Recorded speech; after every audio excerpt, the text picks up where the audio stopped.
Well, number one, Atlantis did exist. It predates Kemet, but now we'll understand now that this was all one landmass at one time. And not only was it one landmass, we also understand that Egypt was one of the capitals of Atlantis. Now we have proof coming from Nexus magazine, May 1994, where they have temples, a temple of Anubis or Anpu in the South Pacific that actually deals with this particular. Here's a picture of Anpu on the wall, if you can focus in on that. There's a picture of Anpu or Anubis on the walls in a temple in the South Pacific, and it's saying in actuality that this Kemite mythology, they have carbon dated this, and it dates all the way back to Atlantis and Lemuria, which can go thousands and thousands of years. And we're going to deal with also unwritten history today with these particular monuments also too. So these are documents and all based on Atlantis with different hieroglyphic inscriptions and different things and all, and different hieroglyphic inscriptions on this particular article that the white boy is also dealing with. And it also deals with DNA, which is also melanin. Some of the best references for that is Atlantis and Lemuria by Rudolf Steiner, as well as for Atlantis. Then you have Lemuria. You would also have the Children of Mu, the Cosmic Forces of Mu, and the Land of Mu, or Mu by James Churchward.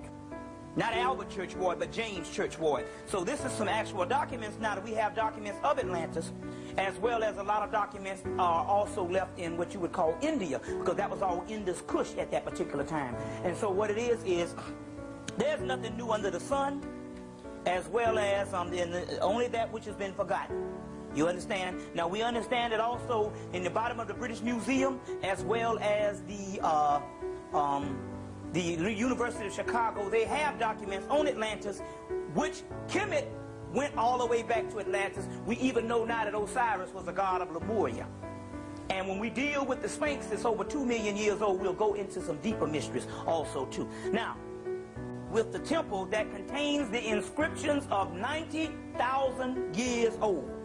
And that particular temple is the temple of, excuse me, let me get this right, is the temple of Dendera. Now, Dendera has inscriptions in it 90,000 years old. Even though this particular temple was one of the latest temples built, it is one of the oldest temples. Why? Because they built this temple off of an older temple that they tore down. And the inscriptions, there was inscriptions in the wall, in a crack in the wall, that told them how to build the newer temple. We're going to treat this very careful, because we're going to treat this particular situation with Dendera with very authenticity, and also we want to treat this very with a fine-tooth comb, because this particular temple of Dendera also indicates where we are going as black people, as well as the temple of Edfu and other things that we're going to get into. Now, this temple of Dendera, what you see here is a remake of the temple of Dendera. And what I mean is I'm going to show you Dendera in its ruins. This would be Dendera in its ruins. Now, Dendera is a place in Kemet, but this is actually the temple of Het-Heru, known as Hathor. Now, this is the ruin part where you see where the 19th century Napoleon artists came in and they redid the actual temple. So what happened was they came in and they drew these temples first. Then they did what you would call the representation of how it would look in ancient Kemet. And this is the remake of that particular temple. The one that would look like how it would look in the ancient Kemet. Now you see heads here of the goddess Hathor, even though the white boy put a little bit of wider noses on, keener noses on them. The noses in actuality were in fact wider noses and all. And I have, let's see, I have a color picture of the temple of Dendera also. This would be a color picture done by an artist by the name of David Roberts.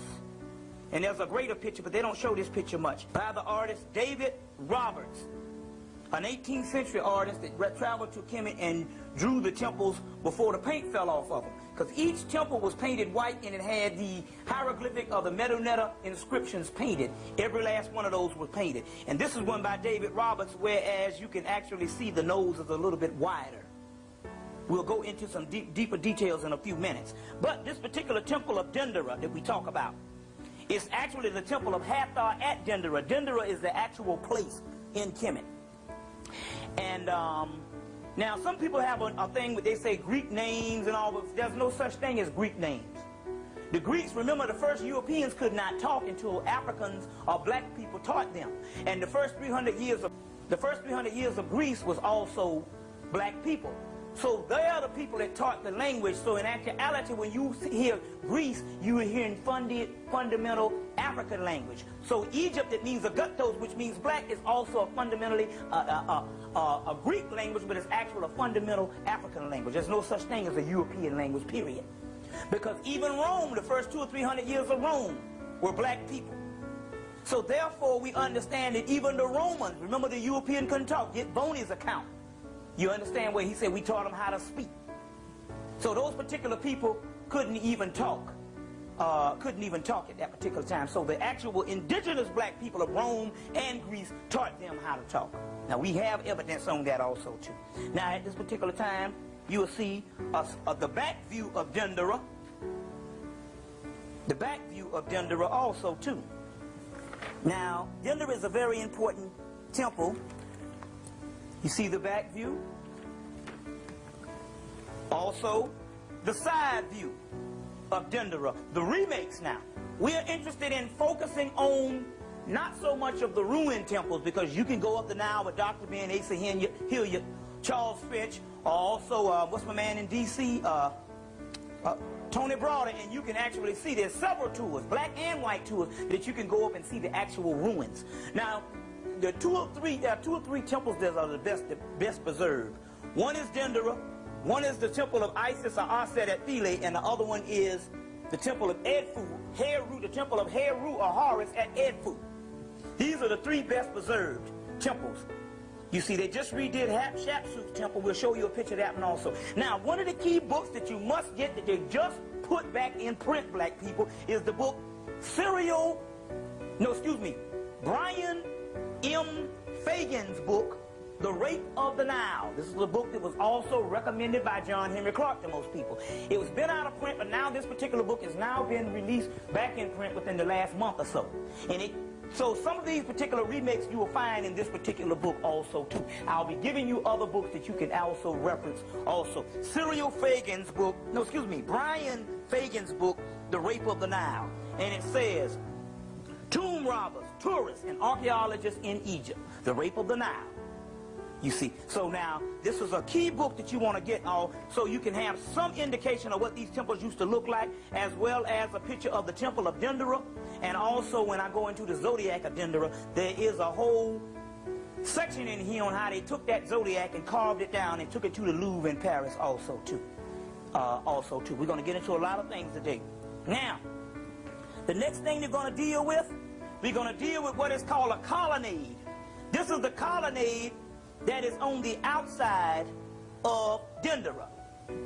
Now this particular colonnade is what you would see before you come into the temples. You would pass through this particular colonnade. You now see one in Paris. And in most buildings, early 19th century buildings and 18th century buildings, you see a colonnade right over the door. Now it's real key about this particular colonnade. Now I want to show you this. Now this colonnade, as you see, you can see some wings and you'll see a disc. Now let me get a picture of the winged disc. Right here is another picture of the winged disc. And it is also showing the symbol of the white man, this winged disc. It's showing a symbol of the white man, and I'll get you an even better picture as we go on. It's showing a picture of, the black man, right when you go in the temple. This winged disc that you see, you see two wings, you see a disc, and you see two serpents. This winged disc, you see a dot in the middle of disc, you see two serpents. Now I got a papyrus that I'm going to deal with at the end of the lecture that will go into this. This disc you see in the middle is nothing but the black dot of the black sun in black people. This particular sons of Israel. Is Isis, is Ra is the sun, and you have the son of the sun. That's that sun, and it's also in all black people. No sun, no godship, no heaven. we'll go deeper into that as we go on. Now, this particular colonnade, if you can look real close, I want you to focus in on real close, you will see that there's a bridge coming right down, and there's water and there's boats. And they had a bridge that was built across the water that came right into the colonnades right before you got to the temple. So you could walk across the water with a bridge coming up to the colonnade, and then you go into the temple of Dendera. And you see people coming on, and you see a procession going on. Different things that's going on also. Palm trees that let you know that this was a tropical land also too. Now, we want to go back and we want to show you, we're still dealing with this temple of Dendera. Now, why is the temple of Dendera so doggone important? Well, it's very easy. The temple of Dendera is so important because what is on the inside of the temple of Dendera? What is on the inside of the temple of Dendera is the famous zodiac of Dendera, the zodiac of the temple of Hathor. Now, this is very key. Now, if I may, I'll show you some things, I'll point out some things. This zodiac has the symbol of the heavens. It has the pictures of Isis as the pillars of heaven, and her son also, Heru, as also the pillars of heaven also. This particular stuff that's going on the inside is nothing but all of the stars. It represents all of the heavens.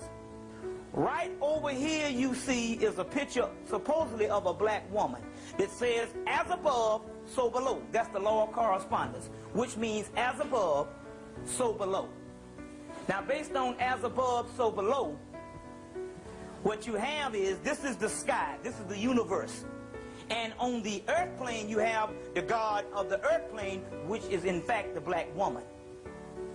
Even though, is it not written in your law that ye all are gods? John chapter 10, verse 34 to 36. The good book you need to read called Ye Are Gods by Annalise Guerin that deals with that. But this particular, the supreme microcosm of the macrocosm is the black female that you see right here stretching out her arms.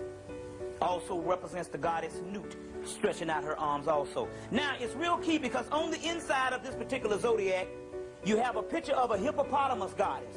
And she's giving birth to a dog.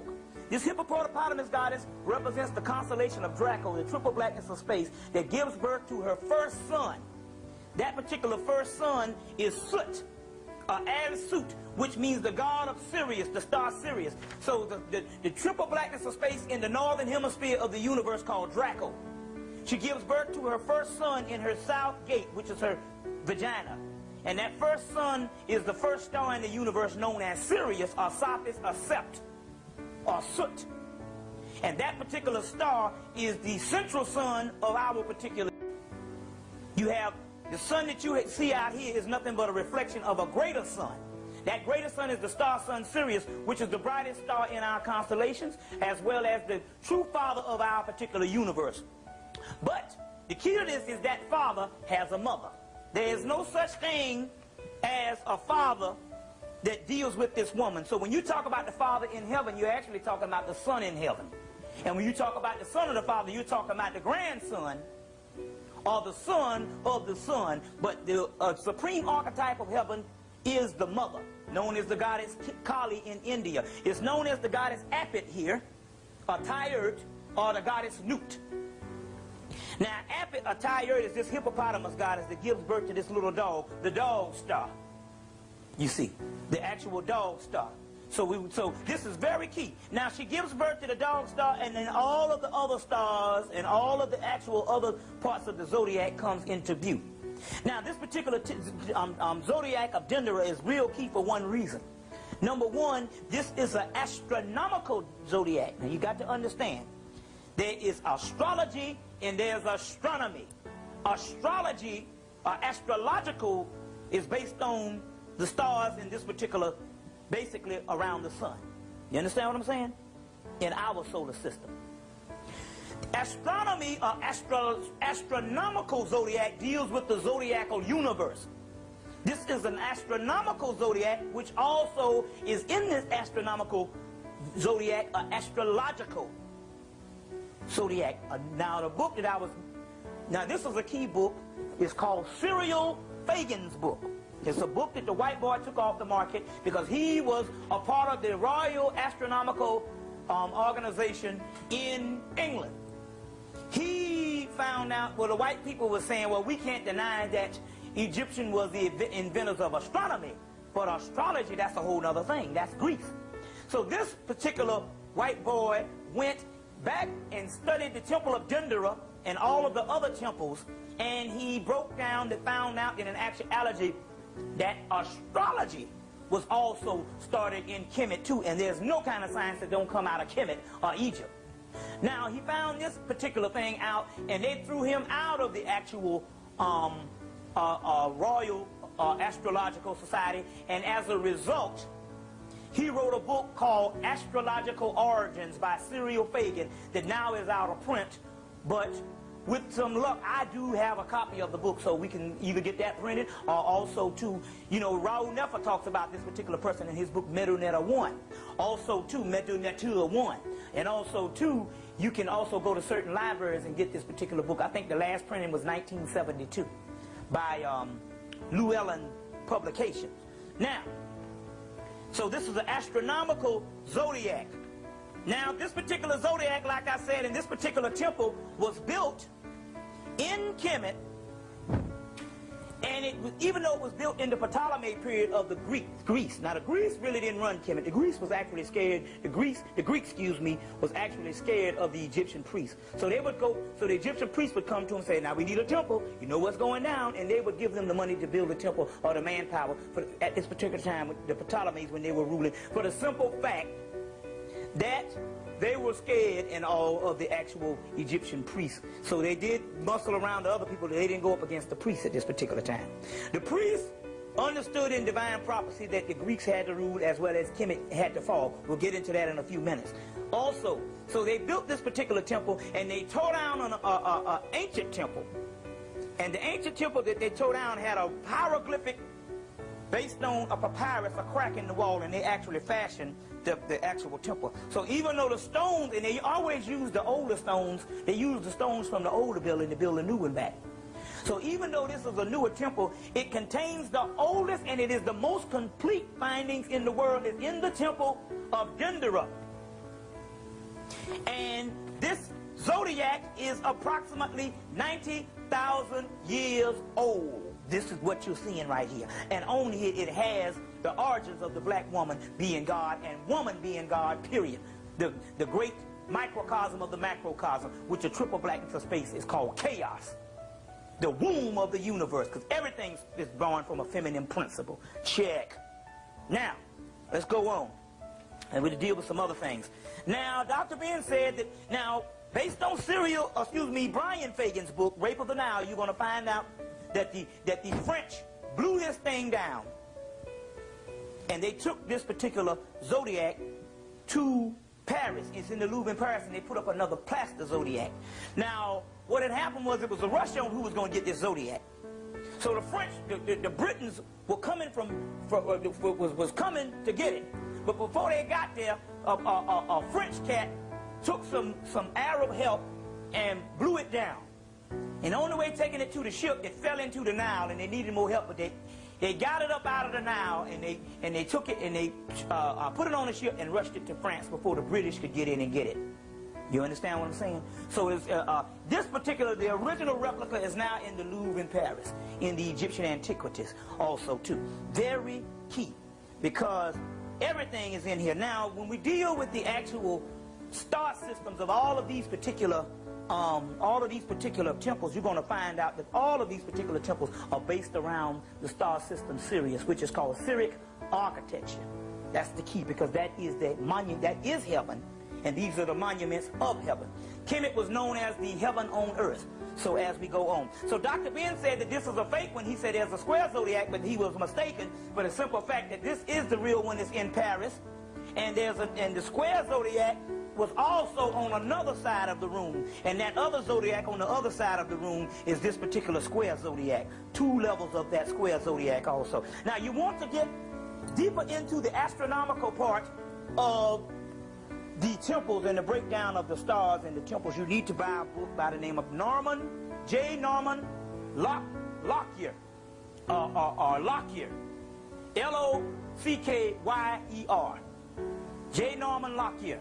And that particular book is called The Dawn of Astronomy.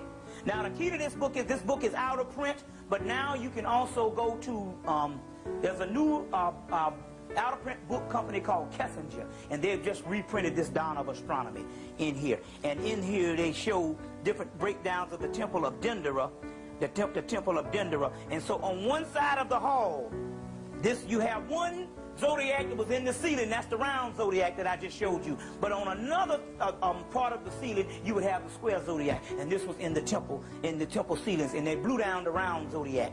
And for some reason, it's cut off because they left the black woman in the damn temple.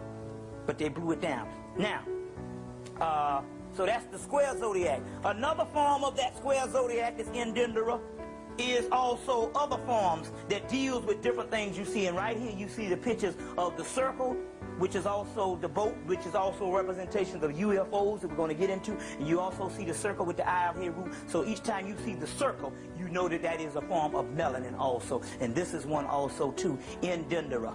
These particular zodiacs with hieroglyphic inscriptions. Now, the other thing that we need to deal with is Dendera is called the Temple of the Virgin Birth. Very key. Dendera is probably one of the most important ones. There's different temples now. You know, down in Nubia, they covered up over 200 temples when they built the Aswan Dam. You see. And when they built the Aswan Dam, they covered up over 200 temples. One good book is called The Book of the Masters, Egyptian Doctrine of Light Born of the Virgin Mother by W. Marshall Adams, an out-of-print book that you can now get from African Heritage Classical Studies Research Series out of, I think that's Chesapeake, Virginia. Temple of the Virgin Birth that they're talking about. What happens is this particular temple was built for the star system Sirius. Now, Hathor Het Heru is the real name. Het, which means house. Heru, which means Christ. House of Heru, the house of God, which means the black woman who is Het Heru, which is the house of God. Now you got the triple goddess. You have the celestial Isis, which is Het Heru. Then you have the earth, one of the earth Isis, which is the Aset that you know of. You see, there's different forms of Isis. And then you have the winged Isis, which is Mayat, which is the end result. But Aset. But the celestial Aset is called Het Heru, is also called the goddess Sothis. And Sothis is a name of Sirius also. Now, this particular temple of Dendera that I like to show was built, it was built for the star system of the temple. It was built mainly for Sirius. Now, what happened was you have the Sirius rising when your star used to rise up. This is heaven because this star was responsible for the birth of what you would call the birth of the life on this planet. It doesn't rain in Kemet or Egypt, so the Nile was the source of the water. So as a result, every summer they'd have the rainy season. That's how you could tell whether it was whatever. You could have the dry season, you have the rainy season. And every summer you would have what is called dog days, which comes from the dog star Sirius. Every July 23rd, this star would rise up over the horizon in the morning.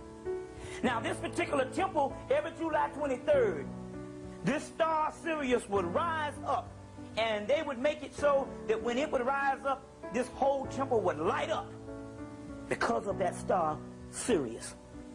It would light up, and the priest was a big ceremony. And every July 23rd, that star would come up, and this particular whole temple would light up because of that particular star system, and also Sirius, the chief star of the host of heaven, that is the son of the mother, the triple blackness of space, called Draco of Nut, Apit, attired, which is represented as a hippopotamus goddess. Real key, because we're going to get into a few things in a few minutes. Now, another part of Dendera, it's a temple that is built for the star system Sirius. But now another part of Dendera is the famous Hypostyle Hall. And Hypostyle Hall means Hall of Many Columns. I'm going to show you a couple of versions of the Hypostyle Hall at Dendera, at Karnak, which is Apet Isu, the oldest university in the world, and also Esna. I'm going to show you pictures of the Hypostyle Hall at these particular places. So bear with me as I go through and we find these particular Hypostyle Halls. Now, the Hypostyle Hall at Dendera let me get this particular picture so we can show you this, is a hall of many columns. It's interesting because when we deal with this, you're going to find out, when I show you these hypostyle halls, I'm going to also show you one at the Temple of Isis, but I'm going to show it to you in color, which would be a very good representation to put your mind back into Kemet at that particular time. I'm also going to show you pictures of the Sphinx, the famous pictures of the Sphinx before the nose was blown off. Now, this is a picture of the hypostyle hall of Dendera. And as you can see, there's a grand procession going on, and there's many columns. Now, please note that these particular pictures, each one of the hieroglyphics in these particular columns that was built, they had hieroglyphics of Metanetta all over the temple. There was not a spot on any temple in Kemet where they didn't have Metanetta. The Greeks started trying to copy, and they could not put the Metanetta because the best artists in the world came from Kemet, or Egypt. Now, this hypostyle hall, and each one of the Metanetta was painted, and they had the white background. So I'll show you representations of that. So I want you to get your cameras ready and zoom in on some of these pictures to actually show the representation of the paintings of this hypostyle hall. Now, each one of these were painted, and this is the hypostyle hall of many columns at Dendera.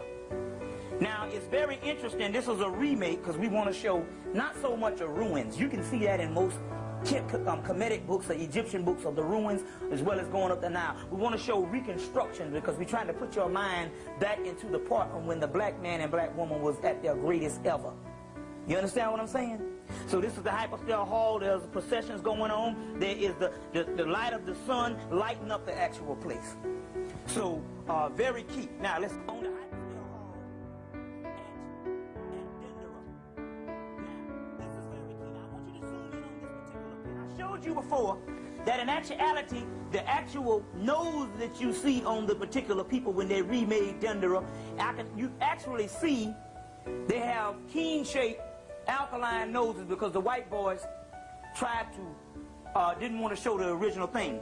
But David Roberts is one of the actual artists that drew some of the things, and when he sketched out some, there is a picture of the head on the inside of the temple, and I want you to zoom in on it because it is a picture of a black woman. Also, I have an actual picture. Now, this is a beautiful day, because I got an actual picture of the ancient Egyptians on how they look that was painted in the 1800s before half of it and miscegenated on into what you call the Arab race now.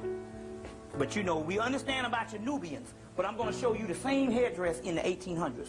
Right here, if you can zoom in, there is a picture of a black woman with big lips and a wide nose, which is the same figure of supposed to be on the outside of the temple. This is on the inside of Dendera, drawn by David Roberts around in the late 1800s. As a matter of fact, we would say that this was actually in Nubia 1846 that he drew this particular part.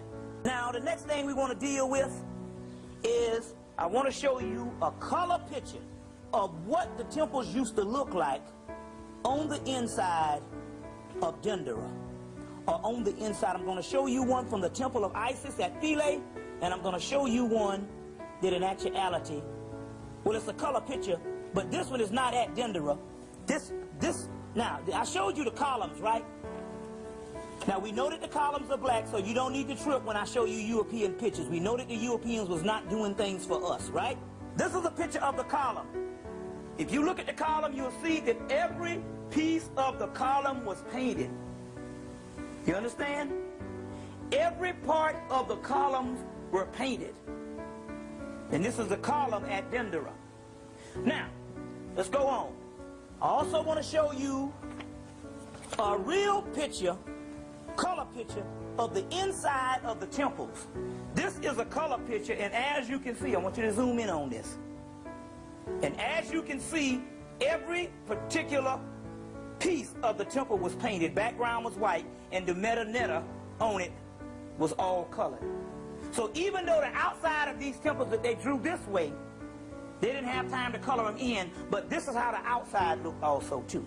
Show you another representation of a colored temple. This temple is the colored from the with full color of the temple of Isis at Philae, which was the last temple that they closed. And right after they closed this temple, Europe went into a dark age. And this is also the color of the temple. This down here and also up here, you saw the different things. Every part was colored, even though they got a little bit of pinkish looking people on there. We know the deal. You understand that? Did you get it? That's the color. That's the color. I want to get that shot in there. The famous temple of Karnak, which is called a Petaisu, as Dr. Ben called it, Warit. What Dr. Ben calls it, Warit. Before we go on this, like I said, this is another color picture of Dendera before the color fell off. Now, this has got to be the best painting in the world because the French didn't even get there till the late 17th century, early, late 1800s, early 19th century. You understand what I'm saying? And, late 1700s, early 1800s, which is the 19th century. And this paint was still on there from 2,000, some of them 3,000 years old. Check. That you know that not only were they the best artists in the world, they said they would have 3 men working on one arm of a big statue at one time. You see. 3, 4, 5 men, and they would get it done like that. Interesting. Let me explain one thing right quick before it gets off my mind on how some of these temples were built. Let me explain this right quick. Let me show you what they used to do. They used to take a temple, and what they would do is they would build the bottom part. Then they would put sand right here. Then they would stand on the sand and they'd build the next part. Put sand there, stand on the other part, put sand there until they build it all the way to the top. They would go in where these particular columns, build the bottom part, sculpture it, put the sand, and they could build a wall. They could just stack stuff on it, and then they would clean the temple out. This was one of the methods of building the actual temples. They would fill them up. Each when they wanted to go up certain levels, they would fill the actual thing up on sand because they didn't need to deal with scaffolds as much for the simple fact that they had to have detailed art. And you could read these temples like books, and it's written in the stone, and most Christians can't get around that. We could take them right back and show them the origins of the Bible, the Quran, and anyone right in the stone. Now, be sure to note that every temple that I'm showing you is, even though some of this stuff dates back 3, 4, 5,000 years, it's still late stuff. You see. Remember now, we didn't need temples when we were as on the same level as what we were when we was in Atlantis and Lemuria because our Akashic records was open in our mind.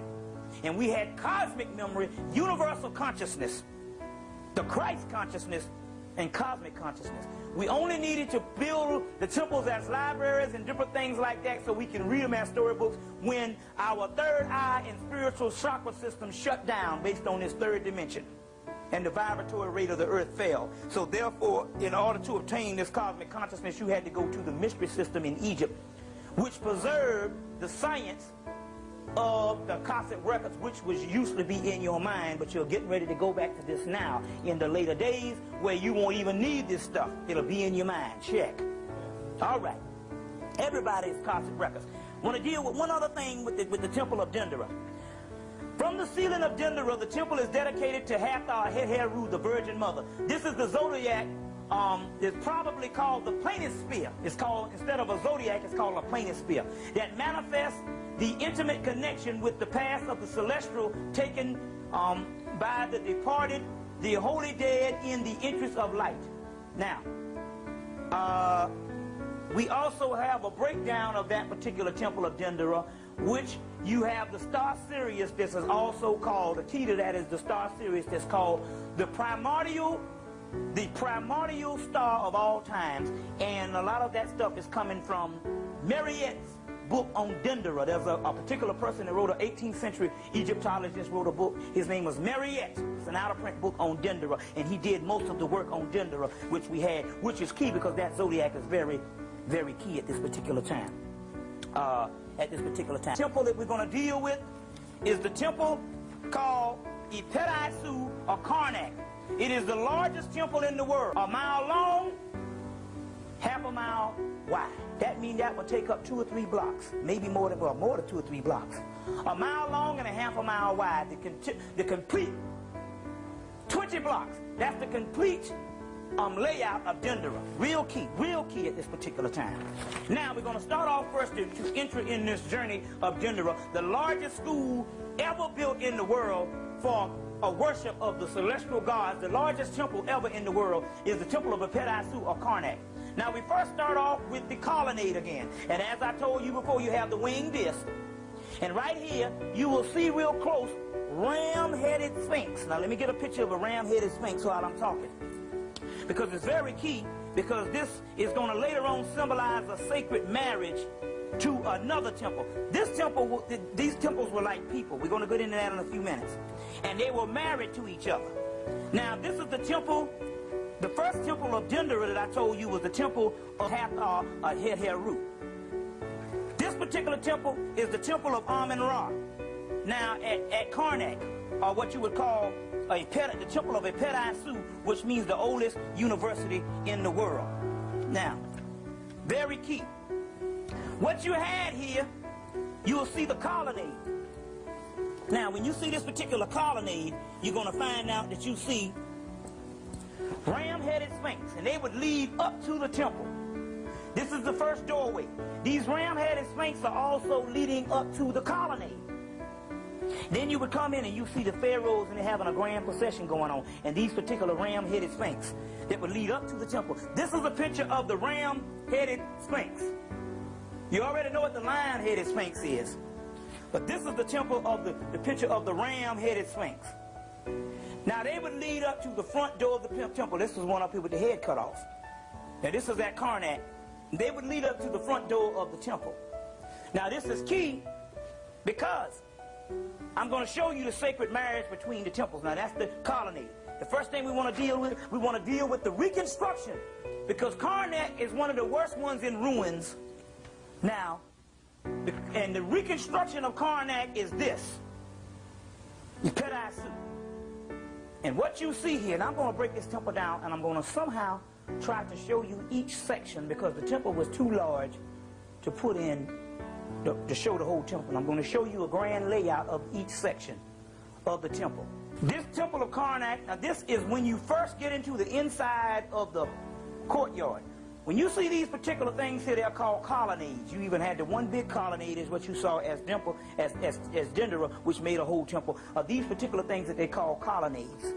There's a building in Atlanta that now is built of these particular colonnades. I'm going to get into what is called civic architecture, and we're going to show you what they're doing now in the new Atlanta. It's called Atlanta, Georgia. And they started building this civic architecture around the year of 1986. And now Atlanta is almost being completed as a Kemet. And I'll go into some things that's going on also there. Now, this is the grand entrance. This is the courtyard. Out front, you had these particular columns here that they had blocks on it, and they were not made, they were just made to stand up. They were not made to support anything. Now, this particular grand entrance that you call Karnak, once you went into the front courtyard, coming through the colonnades, first you come through the colonnades with the ram-headed sphinx, and you go down and you go into the front part of the actual building. Then you get inside this courtyard that you're seeing right here. You get inside of this courtyard. Then the next thing is you're going into another part of the building, which is on the inside, which is the hypostyle hall, which means halls of many columns. When you get into the other part of the building, you go into this particular part. And these are these great columns. And they are big. I mean, you can fit 10 people around each column, holding hands. That's how big these columns are. This is the hypostyle hall. And if you look real close, you can see the outside of which you just came in here. And you see the ones that's standing up on the outside, that's these. But this is the hypostyle hall.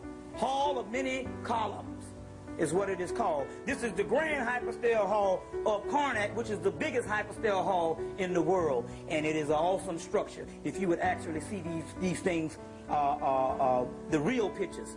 But I'm interested in showing you reconstructions.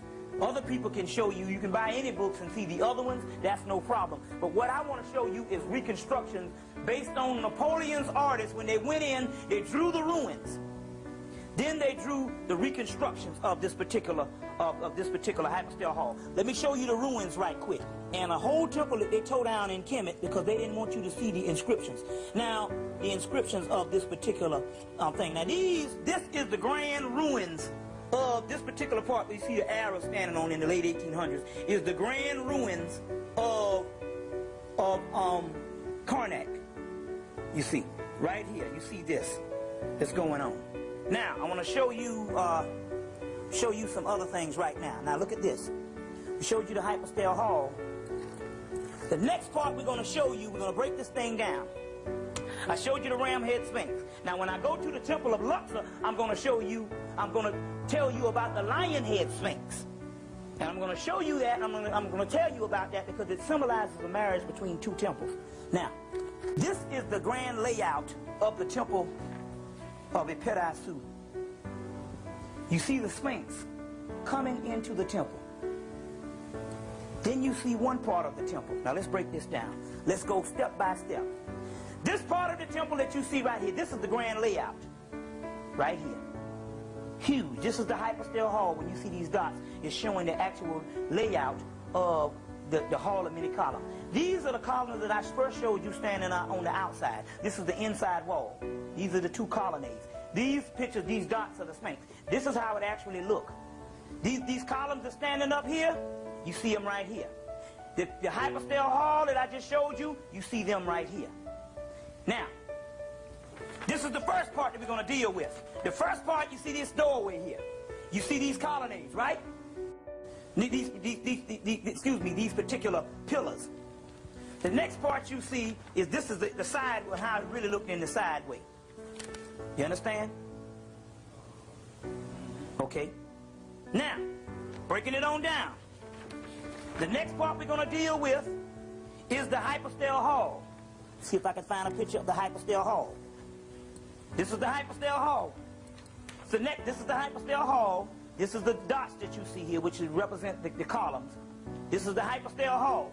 This is the next part. And this goes with this. So the temple goes like this. Now, because we had to blow this into sections. So this is the second part. These are the halls of many columns that I first showed you. That's the second part. You got that? This is a statue of one of the kings, the Pharaohs. This is the first part. Now that's the second part of the grand hypostyle hall. This is the outside courtyard. Then you're going into the inside because you see the top on it. Right here is another temple. Right here is another temple of another part. Now let's break this down. Let's see if I can see that temple. Yeah, it's right here too. It's a temple that's on this. Here's a form of that side of that temple. So we have the particular temples now. They had to break them down in twos. Then you go from one section to another section, and then you're getting, this is the middle section. Now this is a front view of some of the last sections that you're going into. And this particular front view, you still see other columns. And they show you the pictures of obelisks and other columns that's broken down throughout the whole temple. But this is a front view of that particular part. Here's another front view of columns that's dealing with obelisks also too. And you can see here this, which is real beautiful. You actually see different pictures of I think that's Osiris, or Osir. And these are particular parts. Now we get to the real juicy part. And this is the last part of it. Now we're going to go into one of the last pieces. Now, there's a smaller temple that is built at this particular grand temple. The smaller temple that is built is one of the most sacred temples of the world. It's a temple that is the temple of the Great Mother. Now let me explain. When you go down the aisle of a church, you say you're getting married. You know that aisle. That aisle, or if a church has a center aisle, that is the fallopian tube, the birth canal, right? And then when you get to the pulpit, that's the womb, the sanctum sanctorum, known as the Holy of Holies. Now the white boy switched this up. In marriage, he has the woman coming down the aisle. But the sperm, a woman doesn't come down the aisle. A woman is the womb. So in actuality, he's supposed to have the man coming down the aisle in marriage, because the man symbolizes the penis and the sperm travels up the fallopian tube, right? The birth canal. Not the woman traveling up, because the woman has a womb. How the hell she going to need to travel up to her own womb? You see what I'm saying? So they switched this thing around. In actuality, the man is supposed to be led up that aisle, not the woman. You see, one other key thing we need to do when we have African weddings, we need to lead this thing up, lead the man up the aisle. You see what I'm saying? Not the woman. Now, we're going to find out a good book is The Temple and Man, because I'm going to Luxor after this, or what we call Wasset.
carving from the temples of Ipidasut, Karnak is called today.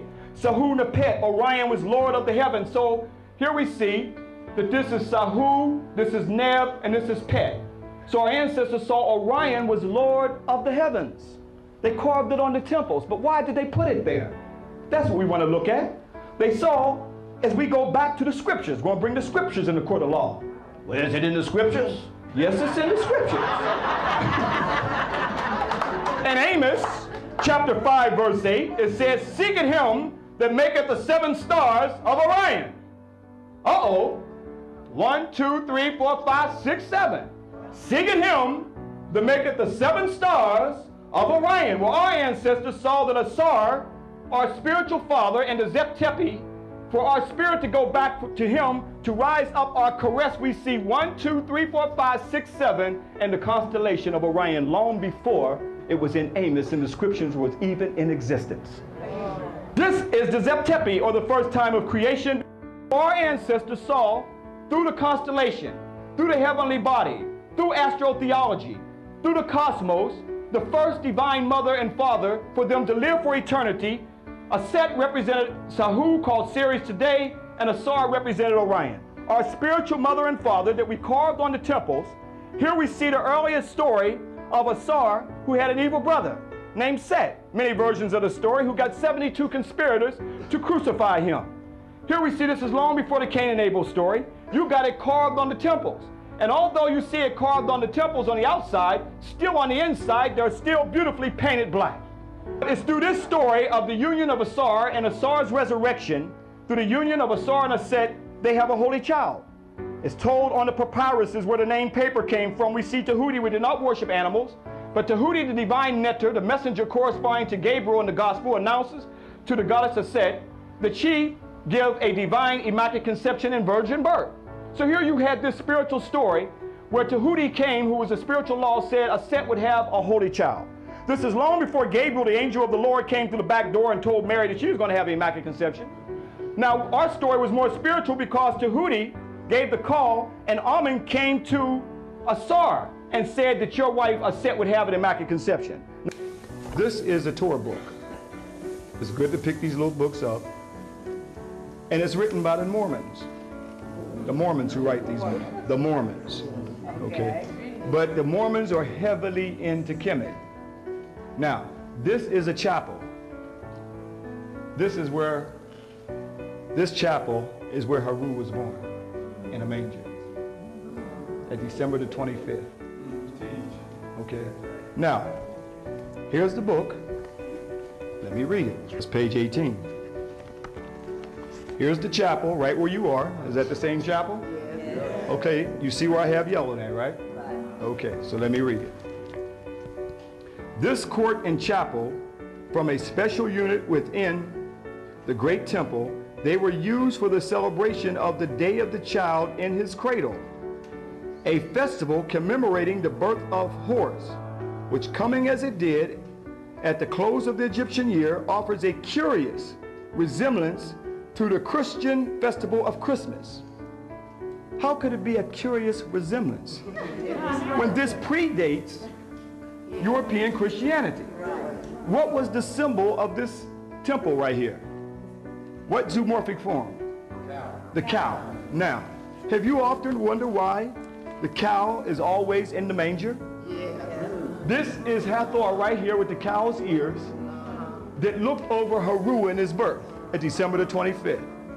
Here you see a pictorial version of their painting of the European Jesus wrapped up like the mummy that was called the caressing, that we'll get into in the lecture series, showing you right here, why is it a cow? No one had never asked, why is the cow in the manger? Because the cow was Haru. And where Haru was born in the manger, this was his surrogate mother, the cow. That the cow symbolically plays the surrogate mother on over the European pictorial versions of the Bible that we have right here. So again, you can see where it all came from. I know this is hard for some folks, but you have come back to see it. Now you see the cow Haru over the king Horus that you see right here. That every king that was born, like Horus born in this chapel right here. Put this in your own mental court of law. Let's see all the evidence. And once all the evidence is presented, we can see where European Western version of Christianity copied from this. And judge it for yourself.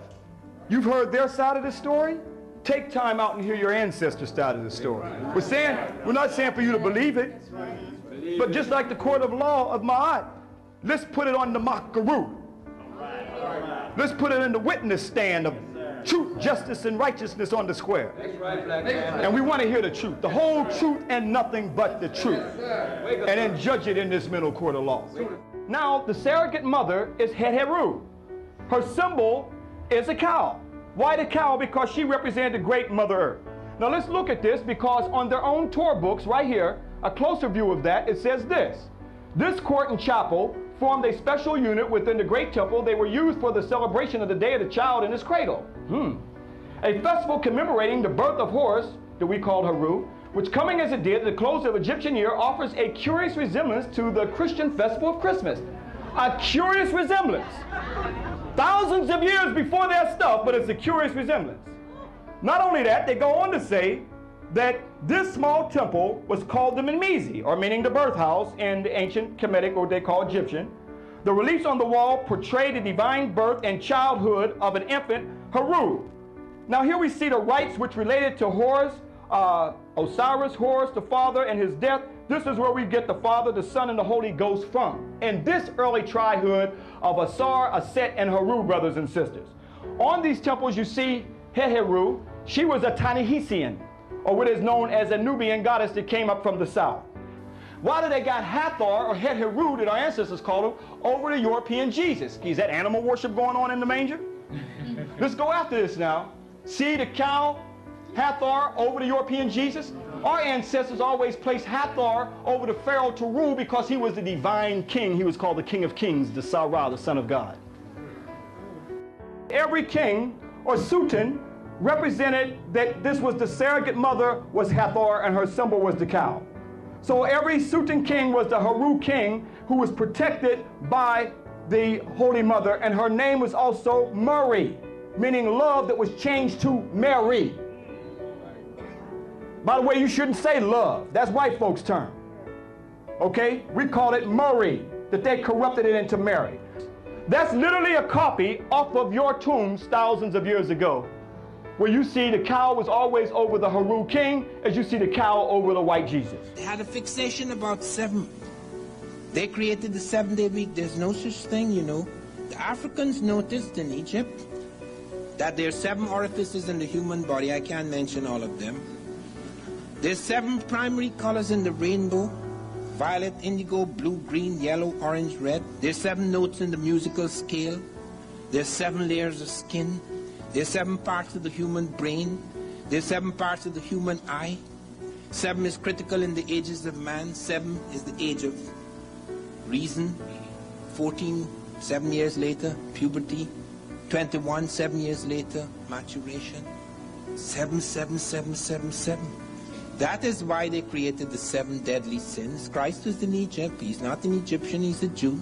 He was born in Jerusalem, but he went to Egypt. Read Hosea, out of Egypt shall I call my son. He was brought back to Jerusalem, where he was crucified. 7 deadly sins, 7 cardinal virtues, 7 days of the week. That's, the Africans created the 7-day week. There's no such thing. 7, 7, 7, 7, 7. And then they sent out 7 ships across the water. Now they had intimate interconnections with the rest of Africa. We have found evidence of that. Lady Lugard reports a visit of Egyptian pharaohs to Hausa-land.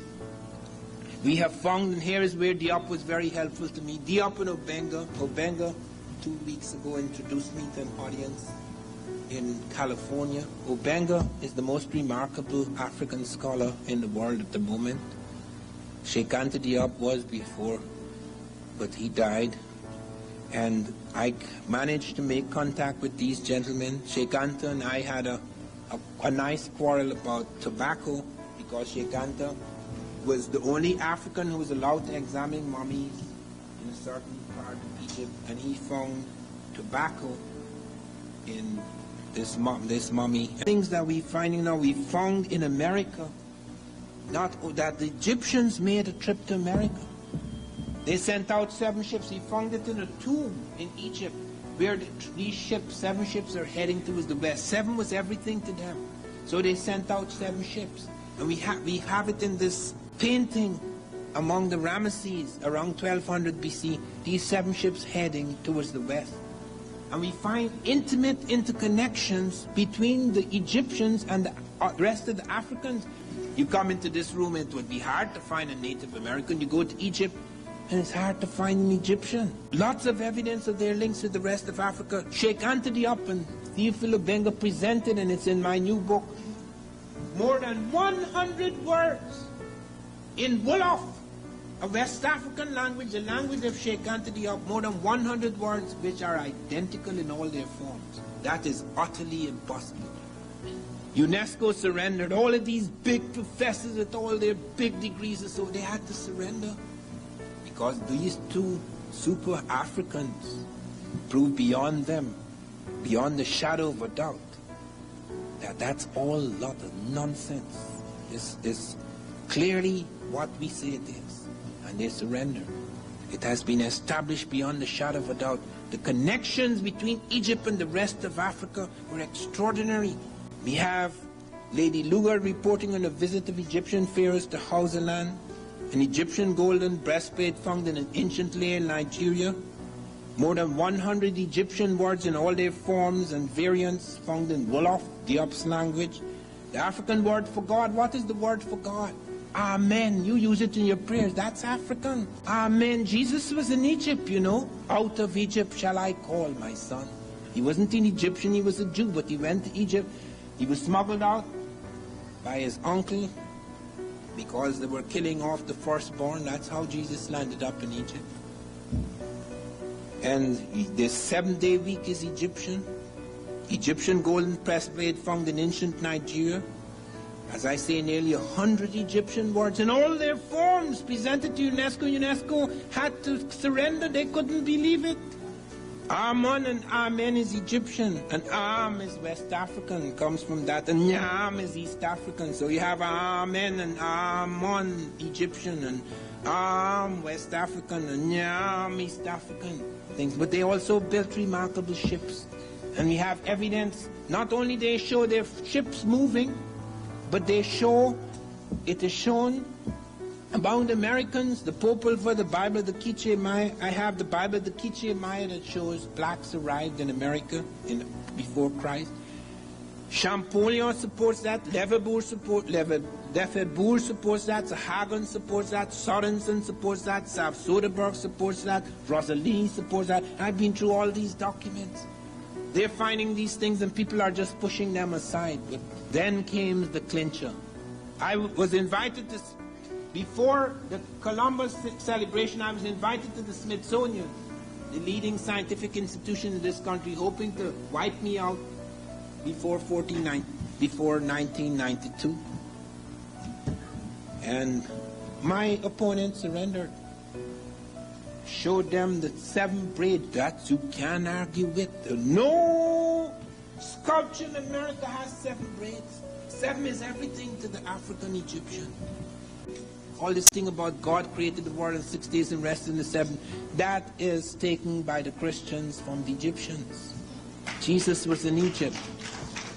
Even the word Christ, he's not Jesus Christ, he's Jesus the Christ.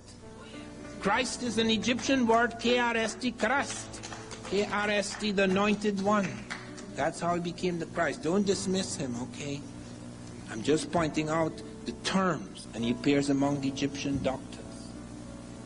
And so you get certain evidences like that, and I've checked out this. I have so many sources. Champollion, reporting the 7 ships arriving from across the water. Champollion, Lefebvre, Sahagan, Sorensen, Sav Soderberg, Rossellini, and above all, the Bible of the Quiche Maya.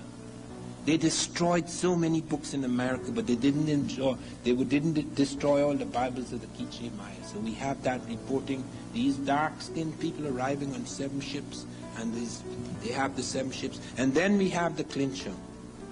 We have a map of South America. found in ancient Egypt.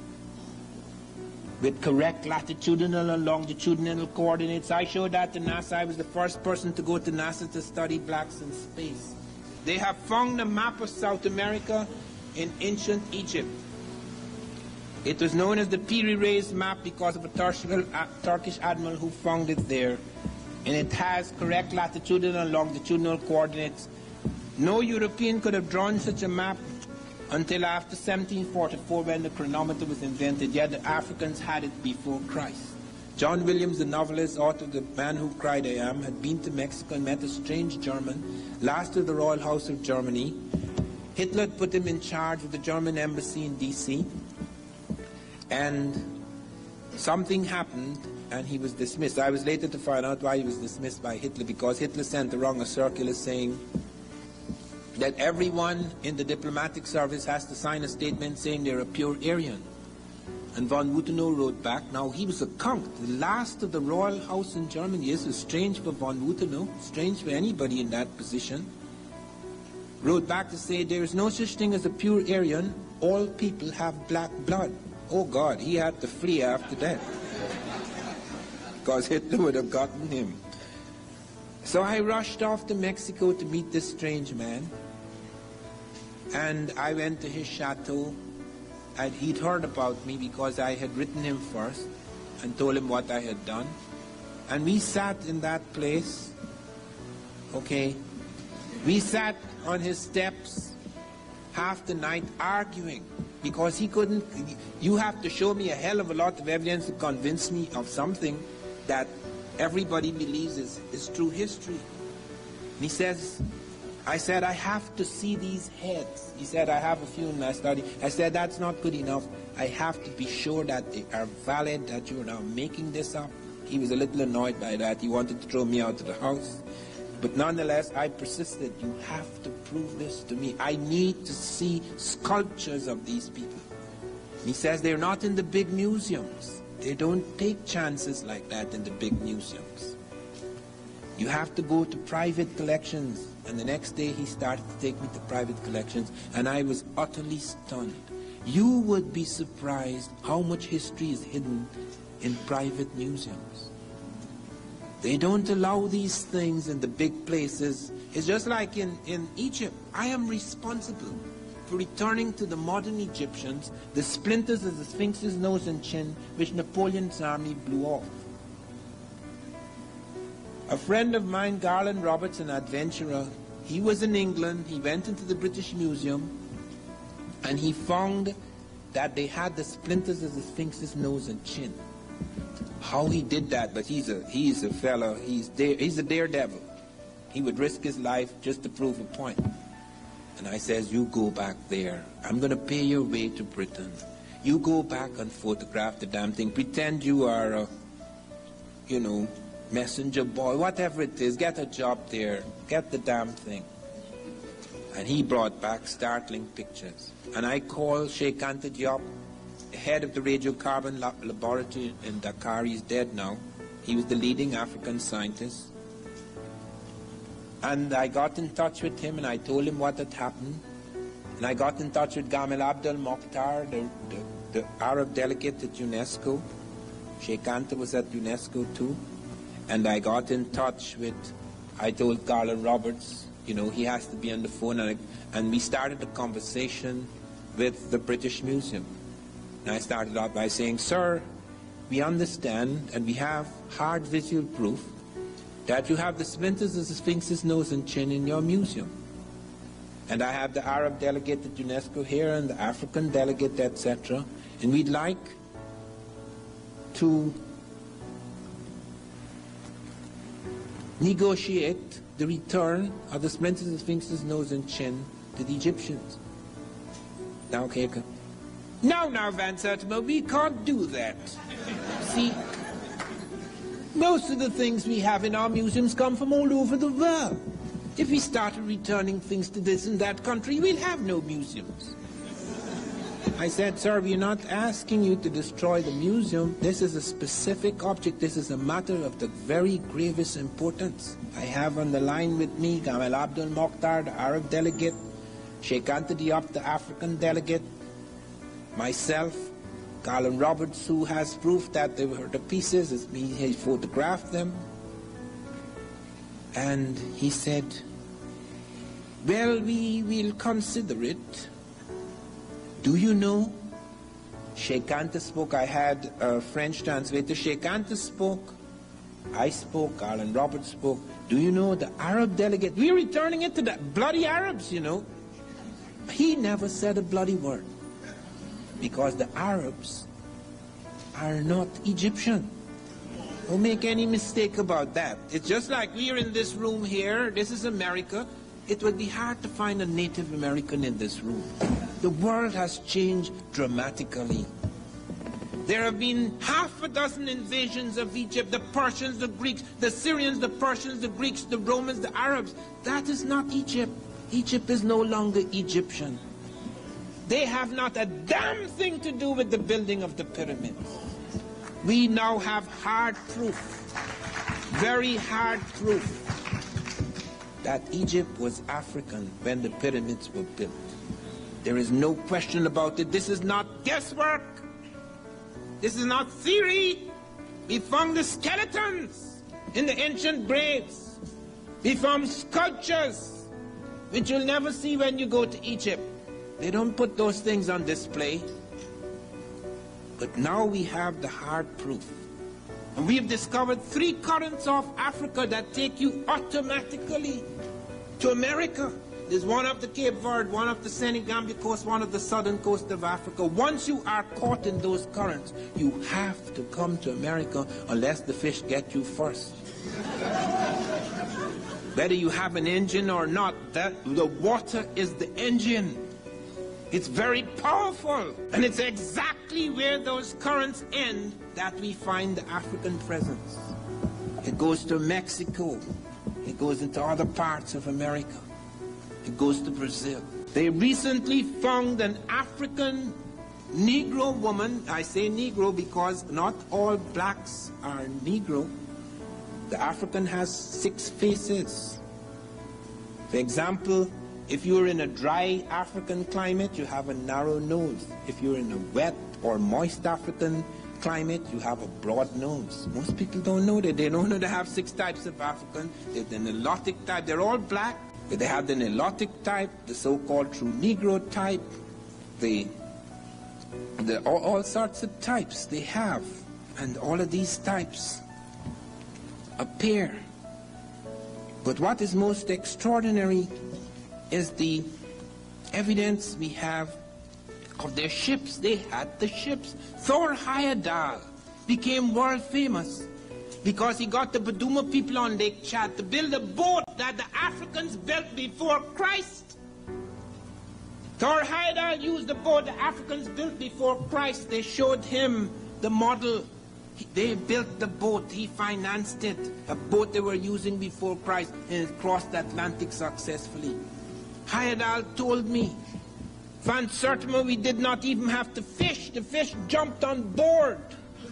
Because in those currents are millions of fish. Millions. And it wasn't just Heyerdahl. Alain Bombard also tested African boats. And they made it in less time than Vespucci. You have several, if you study the work I have done in the new book, Early America Revisited, you see these guys made it in less time than the European boats. We have an evidence of a boat, American boat, Native Americans landing in Africa 62 BC. There were 7 in the boat because it was an accident.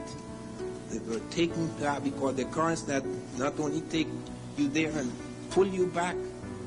We don't have any evidence of Europeans doing that. We have it in Native American 62 BC. That is in my book. They came before Columbus.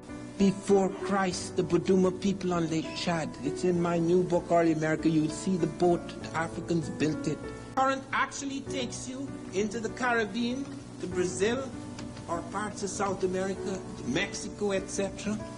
Recently, listen to this. Look at the cheating going on. Look at the profound dishonesty of scientists. They found a Negro woman in Brazil, where the currents come from Africa, Caribbean, Brazil, etc. They found a Negro woman in Brazil, 12,500 years old. That is even before the Native Americans. Now, Negroes always came from Africa, but it was so embarrassing that they suggested, yes, it's a Negro, but it came from Asia.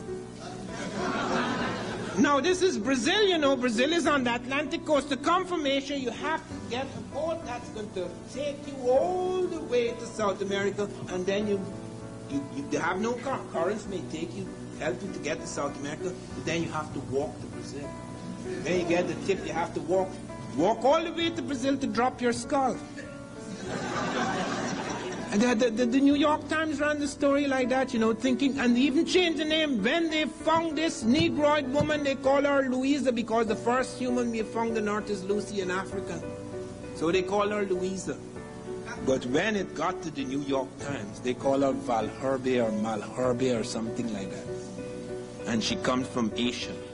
Niggers don't come from Africa anymore. They come from Asia. You find them in the wrong time, in the wrong place. Skeletal evidence. Listen to this, because I have to be very careful here. I was in 2 intelligence services in the world, the Guyana Intelligence Service and the British Intelligence Service, and you're not supposed to tell secrets. So I have to say this in a way that shows that I don't know nothing. Okay. They found 2 African skeletons in the United States Virgin Islands at Hull Bay, St. Thomas. These skeletons were found in a strata or layer of earth which is datable 1250 AD, 2.5 centuries before Columbus. But they could not date the bones. Something strange had entered the bones of these skeletons. Now, I know why something strange had happened, why something strange had entered, because of something that was done in that area. And I'm not allowed to talk about it. All I could say is now far from Cuba, and Cuba was giving us some trouble, and we had to tell Castro, come on, we're the world power, so don't play the fool with us. We'll teach you a lesson. That's all I'm allowed to say. Friends on the island who'd heard of my interest, and I'd spoken to the university there, they took me to a rock pool at St. John. That was St. Thomas where they found the skeletons. They took me to a rock pool at St. John's in the Virgin Islands. But as I was preparing to leave, the light of the sun shone on the rock, just above the rock pool. And I looked down and I saw a strange formation, dots and crescents. And I said, nature cannot do that. Nature cannot do that. It's because it will wash against the rock and it may cause a kind of cleavage in the rock, but it can't make perfect curves and dots and curves. It cannot do that. So I went down there and I cleaned the rock and I photographed it. I sent it to various parts of the world. I sent it to Africa, so someone in Africa. But I kept taking it wrong, and eventually Dr. Barry Fell of Harvard, he's dead now, he'd written America BC. The New York Times ran 3 pages attacking me and Fell. I brought out, they came before Columbus.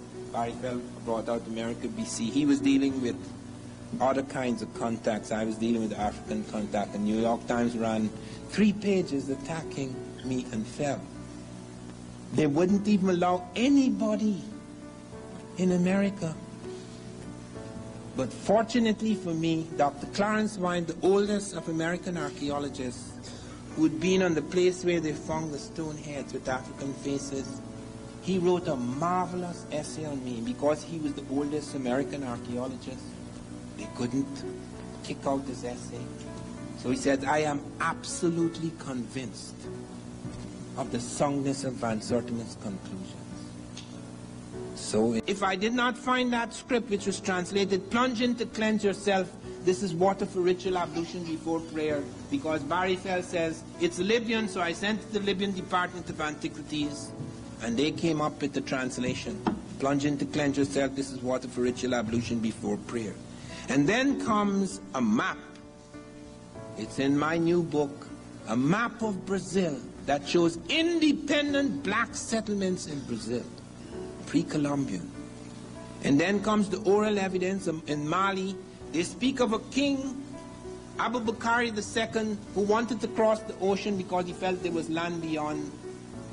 And he appears, the Mexicans report this strange black man in white robes appearing. And it is also reported by the Arabs because Mansa Musa went to Cairo. He's a Muslim, and he went to Cairo. When he was in Cairo, he talked about, they asked him, what happened to your brother? And he told him that he wanted to cross the ocean and he never came back. And it's recorded by the Arabs in Al-Kashandi and the Masalik al-Absar fi Mamalik al-Amsar, so that's the documented evidence. Now, Egyptians made a journey across the Atlantic. How did they do that? Why did they do that? How do we know that they do it? They did it. Listen carefully. Do not confuse modern Egypt with ancient Egypt. These are two totally different worlds. Here we are in America, and it would be very difficult to find an American in this room. We call ourselves Americans because we are in America. We are American citizens. But there are African people here, European people perhaps, Asian people, but no Americans. I am part American, I am part Makusi Indian and part African, but it would be difficult to find an American audience that is pure American. That's why Egypt, do you go to Egypt and you said the Arab is not an Egyptian? The people who built the pyramids were not Arabs. I know, man, because I am responsible for returning to the bloody Arabs the splinters of the Sphinx's nose and chin, and the Arabs do not want to remake it because it looks Negro. A certain vision of the world, a certain vision of yourself. Many of us have been destroyed, reduced, because we've been made to accept other people's vision of us. Napoleon too? Napoleon wasn't even a Frenchman. Most people don't know that. I am destined to glorify a people I hate. Could you imagine that? Asked Napoleon. I read his diaries. I am destined to glorify a people I hate. The one thing I regret most in my life is that I did not make Toussaint. I did not make the black Toussaint governor of Haiti. I blame it on my black wife. Do you know Napoleon was married to mulatto from the West Indies, which we would call black hair? But do you know, she was the prejudiced one, not Napoleon. Napoleon wanted to make Toussaint governor of Haiti. His wife said, no, why would you give up territory to nigger? It's as crude as that. So bear in mind, here I am responsible. I financed a telephone link-up between Gamal Abdel Mokhtar, the Arab delegate at UNESCO, Sheikh Anthony Diop, the African delegate at UNESCO, myself, the representative of the British Museum, Garland Roberts, who found the pieces, and another gentleman who did translations from the French and British. No, Van Sertima, we can't do that. Because if we start returning this item and that item to this and that museum, we'll have no museum. I said, sir, we're not asking you to return everything from your museums. You're well aware of the things that have been taken from other museums and other places. This is a very specific thing. It is of no value to you. You can't show it. What is the point? You can't show the splinters of the nose. Nobody's interested in splinters. Put the nose back on. Arabs do that. Mokhtar, the Arab delegate, never said a bloody word. Boy, he don't want no nigger nose interfering with the tourist trade in Egypt. It's as crude as that. Look why Egypt is no longer Egyptian. Those are not the people who built the pyramids. The Syrians attacked in 654 BC. The Prussians attacked in 550 BC. The Greeks attacked in 320 BC. The Romans attacked just before and after Christ. The Arabs attacked 638 to 640 AD. That is why Egypt is no longer Egyptian. They have nothing to do with the building of the pyramids. If you go back in the graves, we have found hard evidence in the graves that Egyptians were African. Let me listen to the anthropologists, all the great anthropologists. Because this is hidden, this doesn't come out in history books. The earliest human fossil found in Egypt was the skeleton of the Nazlet Kata man found near Tata, Egypt, which was dated 35,000 to 30,000 years before Christ. Regarding the racial affinity of the skeleton, Thoma concludes strong alveolar prognatism combined with fossil Prinacilis and an African skull is suggestive of Negroid morphology. He proves it's a Negro. Then comes Wendorf, 1982. Wendorf discovered the skeleton at Wadi Kubaniya, located 10 to 15 kilometers north of Aswan in Egypt. This skeleton dated approximately 20,000 years before Christ. The wide nasal aperture, lower nasal margin morphology, presence of the sulcus prinacilis, wide interorbital distance and alveolar prognatism demonstrate affinities with broad African variants. All of the great anthropologists, archaeologists, Thoma, Fehrenbach, Wendorf, Stewart, Green, Armilagus, Wrightmore, Crawford, all of them prove that those early Egyptians in the Pyramid Age were African. That's the reason why Mokhtar, the Arab delegate, doesn't want a Negro nose on the Sphinx. Because they don't want to be laid back. But the Germans sent me, I have it in my new book, you see a beautiful color photograph showing you what the world was 1,200 years before Christ. The black is on top of the world. He's in charge of Egypt. There's no question about it. And they built the pyramids. Great Pyramid contains enough stone to construct 30 Empire State Buildings. And right here, brothers and sisters, you can see where the whole concept of the Trinity came from, where you see Men-Kepera, or Thutmose III, that you see right here in the middle. And then you see Amen on one side, and Mut has been chiseled out. But this is where the Coptics came in and tried to make a cross to make you think this had something to do with Christianity. Where the concept of the Trinity was right here in the temple of Amen. And tell me what the Trinity of Amen was. Amen, Mut, and Khonsu. So here they cut them out to make you think this is in fact the cross. So if the temples were supposed to be so pagan and so heathen as they tell us, then why would they use it as a church? And why would they copy many of the concepts from the Medu Neter, many of the stories of ancient Kemet, and then take the symbolisms to try to make it look like it has something to do with Christianity? But we are told it's supposed to be so pagan and heathen, but yet they came in and built the Coptic church right down in the temple. Because this is the beginning and the foundation of spirituality until it was changed over to a Western concept of religion. This is where you also have the world's concept of the royal holy family, not in Rome, but right here with Mut and Amen.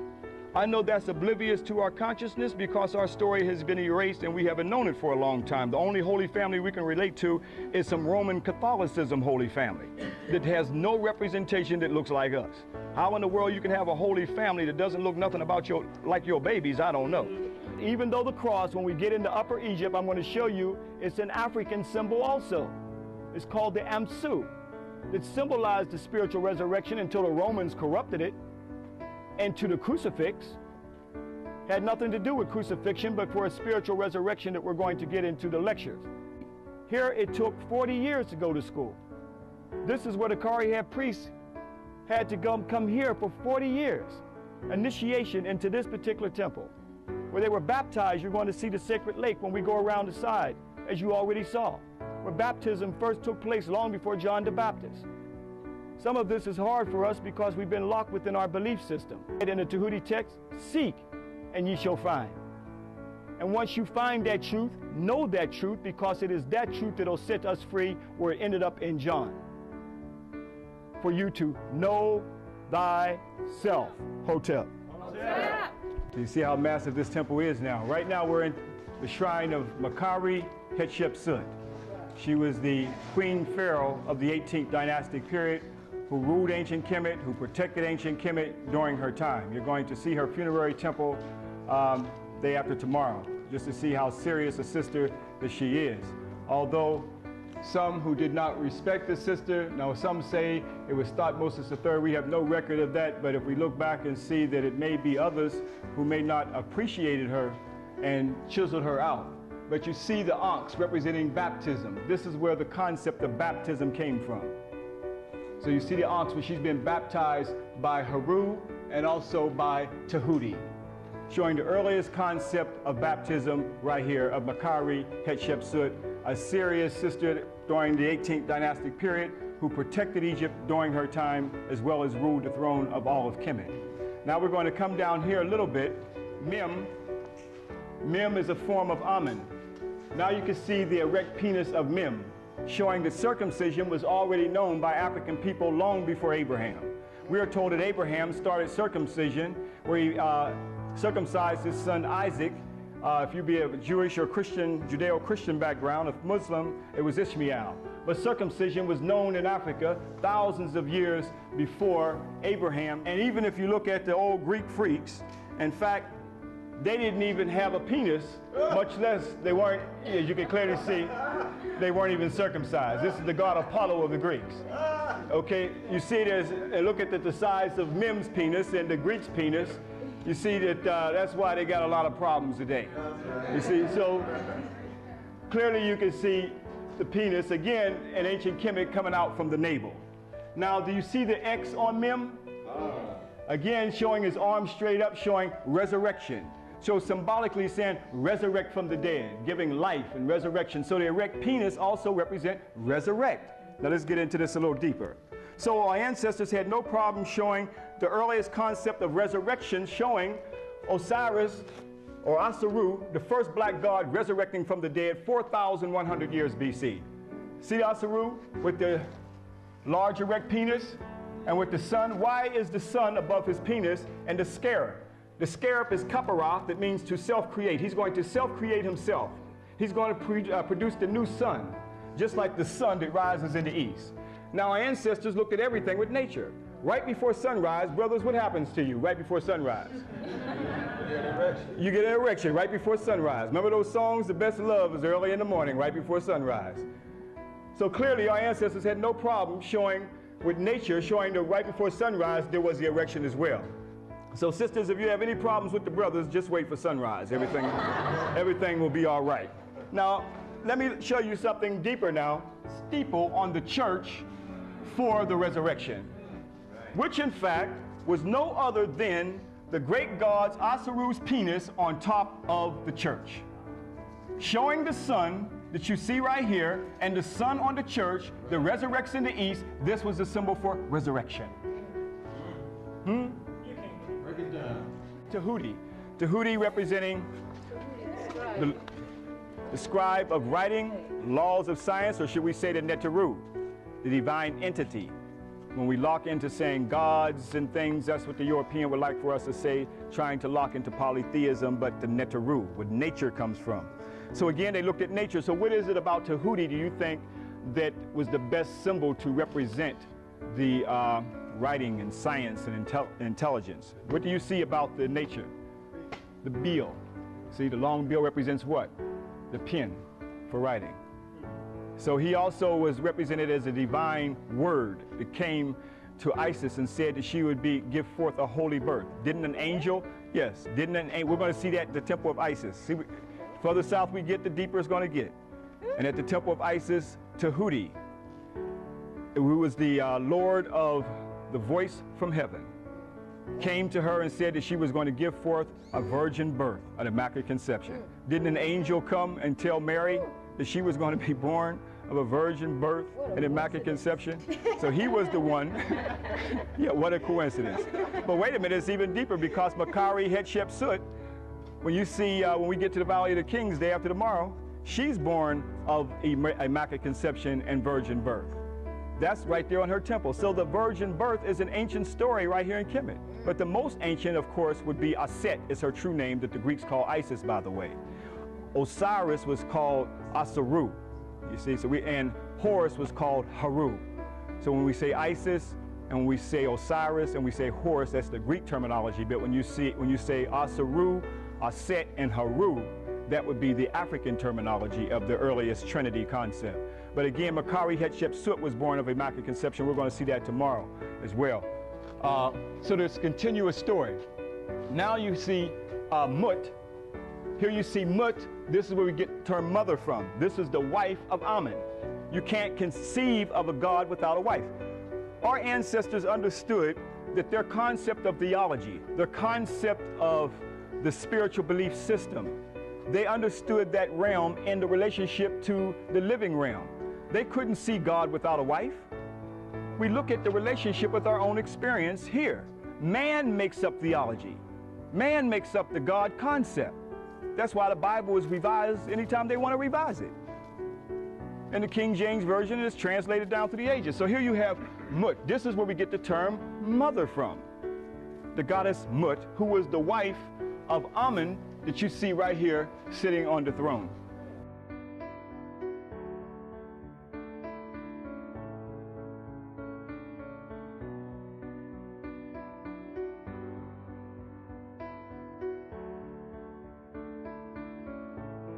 My man in D.C., Tony Browder, and you can actually see there's several tours, black and white tours, that you can go up and see the actual ruins. Now, there are two or three temples that are the best preserved. One is Dendera, one is the temple of Isis or Aset at Philae, and the other one is the temple of Edfu, Heru, the temple of Heru or Horus at Edfu. These are the three best preserved temples. You see, they just redid Hatshepsut's temple. We'll show you a picture of that one also. Now, one of the key books that you must get that they just put back in print, black people, is the book Brian M. Fagan's book, The Rape of the Nile. This is a book that was also recommended by John Henry Clark to most people. It was been out of print, but now this particular book has now been released back in print within the last month or so. So some of these particular remakes you will find in this particular book also too. I'll be giving you other books that you can also reference also. Brian Fagan's book, The Rape of the Nile. And it says, tomb robbers, tourists, and archaeologists in Egypt. The Rape of the Nile. You see, so now this is a key book that you want to get all so you can have some indication of what these temples used to look like, as well as a picture of the temple of Dendera. And also when I go into the zodiac of Dendera, there is a whole section in here on how they took that zodiac and carved it down and took it to the Louvre in Paris also too. We're going to get into a lot of things today. Now, the next thing we're going to deal with, we're going to deal with what is called a colonnade. This is the colonnade that is on the outside of Dendera. Now, this particular colonnade is what you would see. Before you come into the temples, you would pass through this particular colonnade. You now see one in Paris. And in most buildings, early 19th century buildings and 18th century buildings, you see a colonnade right over the door. Now, it's real key about this particular colonnade. Now, I want to show you this. Now, this colonnade, as you see, you can see some wings and you'll see a disc. Now, let me get a picture of the winged disc. Right here is another picture of the winged disc. And it is also showing the symbol of the white man, this winged disc. It's showing a symbol of the white man, and I'll get you an even better picture as we go on. It's showing a picture of, the black man, right when you go in the temple. This winged disc that you see, you see two wings, you see a disc, and you see two serpents. This winged disc. You see a dot in the middle of disc. You see two serpents. Now, I got a papyrus that I'm going to deal with at the end of the lecture that will go into this. This disc you see in the middle is nothing but the black dot of the black sun in black people. This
as I say, nearly 100 Egyptian words in all their forms presented to UNESCO. UNESCO had to surrender. They couldn't believe it. Amun and Amen is Egyptian, and Am is West African, comes from that, and Nyam is East African. So you have Amen and Amun Egyptian, and Am West African, and Nyam East African things. But they also built remarkable ships.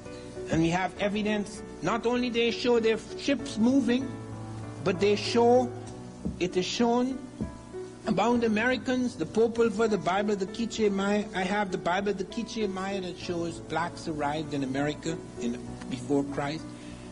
Champollion supports that, Lefebvre supports that, Sahagan supports that, Sorensen supports that, Sav Soderberg supports that, Rosalie supports that. I've been through all these documents. They're finding these things and people are just pushing them aside. But then came the clincher. I was invited to, before the Columbus celebration, I was invited to the Smithsonian, the leading scientific institution in this country, hoping to wipe me out before 1992. And my opponent surrendered. Showed them the 7 braids that you can't argue with. No sculpture in America has 7 braids. 7 is everything to the African Egyptian.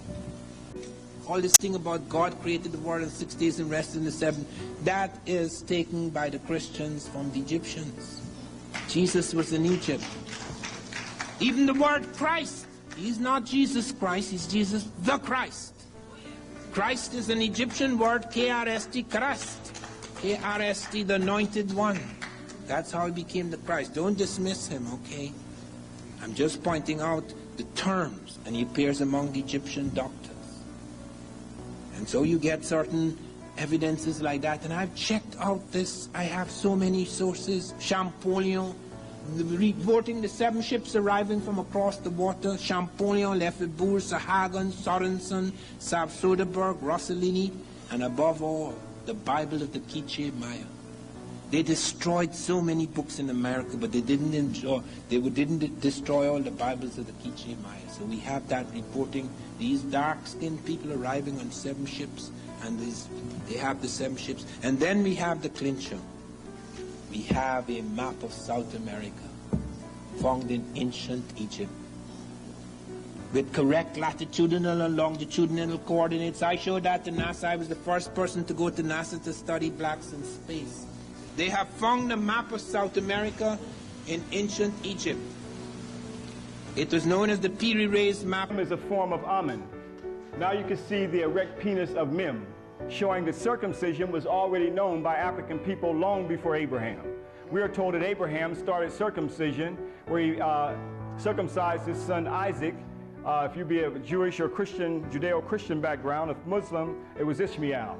But circumcision was known in Africa thousands of years before Abraham. And even if you look at the old Greek freaks, in fact, they didn't even have a penis, much less they weren't, as you can clearly see, they weren't even circumcised. This is the god Apollo of the Greeks.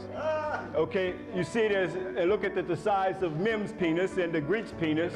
You see that that's why they got a lot of problems today.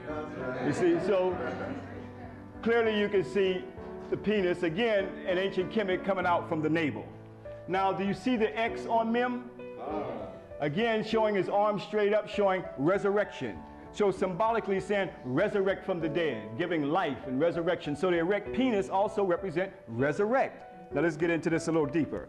So our ancestors had no problem showing the earliest concept of resurrection, showing Osiris or Asaru, the first black god resurrecting from the dead 4,100 years BC. See Asaru with the large erect penis and with the sun? Why is the sun above his penis and the scarab? The scarab is Kaparoth, that means to self-create. He's going to self-create himself. He's going to produce the new sun, just like the sun that rises in the east. Now, our ancestors looked at everything with nature. Right before sunrise, brothers, what happens to you right before sunrise? You get an erection right before sunrise. Remember those songs? The best love is early in the morning, right before sunrise. So clearly, our ancestors had no problem showing with nature, showing that right before sunrise, there was the erection as well. So sisters, if you have any problems with the brothers, just wait for sunrise. Everything will be all right. Now, let me show you something deeper now. Steeple on the church for the resurrection, which in fact was no other than the great God's Osiris penis on top of the church, showing the sun that you see right here, and the sun on the church that resurrects in the east. This was the symbol for resurrection. Break it down. Tahuti. Tahuti representing the scribe of writing, laws of science, or should we say the Neteru, the divine entity. When we lock into saying gods and things, that's what the European would like for us to say, trying to lock into polytheism, but the Neteru, where nature comes from. So again, they looked at nature. So what is it about Tahuti, do you think, that was the best symbol to represent the writing and science and intelligence? What do you see about the nature? The bill. See the long bill? That's no problem. But what I want to show you is reconstructions based on Napoleon's artists. When they went in, they drew the ruins. Then they drew the reconstructions of this particular hypostyle hall. Let me show you the ruins right quick. And a whole temple that they tore down in Kemet because they didn't want you to see the inscriptions. Now, the inscriptions of this particular thing. Now, this is the grand ruins of this particular part that you see the arrow standing on in the late 1800s, is the grand ruins of Karnak. You see, right here, you see this that's going on. Now, I want to show you some other things right now. Now, look at this. We showed you the hypostyle hall. The next part we're going to show you, we're going to break this thing down. I showed you the ram head sphinx. Now, when I go to the temple of Luxor, I'm going to tell you about the lion head sphinx. And I'm going to show you that, I'm going to tell you about that because it symbolizes the marriage between two temples. Now, this is the grand layout of the temple of Ipet-Asu. You see the sphinx coming into the temple. Then you see one part of the temple. Now let's break this down.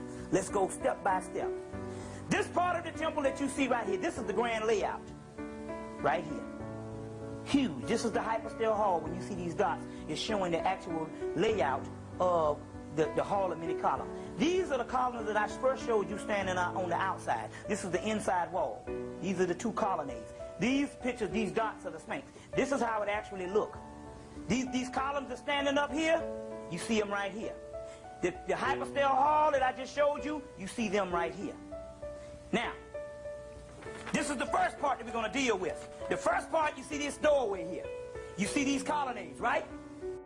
These particular pillars. The next part you see is this is the side, how it really looked in the side way. You understand? Okay. Now, breaking it on down.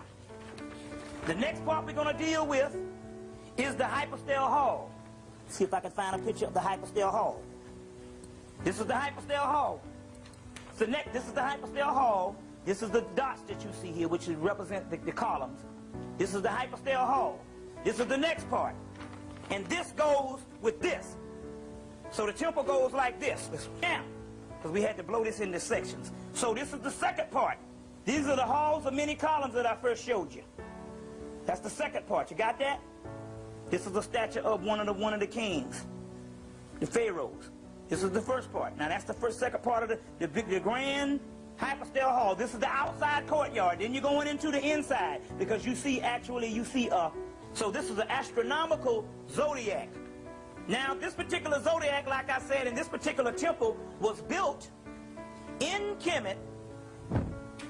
And even though it was built in the Ptolemaic period of the Greece. Now the Greece really didn't run Kemet. The Greece was actually scared. The Greek, was actually scared of the Egyptian priests. So they would go. So the Egyptian priests would come to them and say, "Now we need a temple. You know what's going down?" And they would give them the money to build a temple or the manpower at this particular time with the Ptolemies when they were ruling. For the simple fact that they were scared in all of the actual Egyptian priests. So they did muscle around the other people. They didn't go up against the priests at this particular time.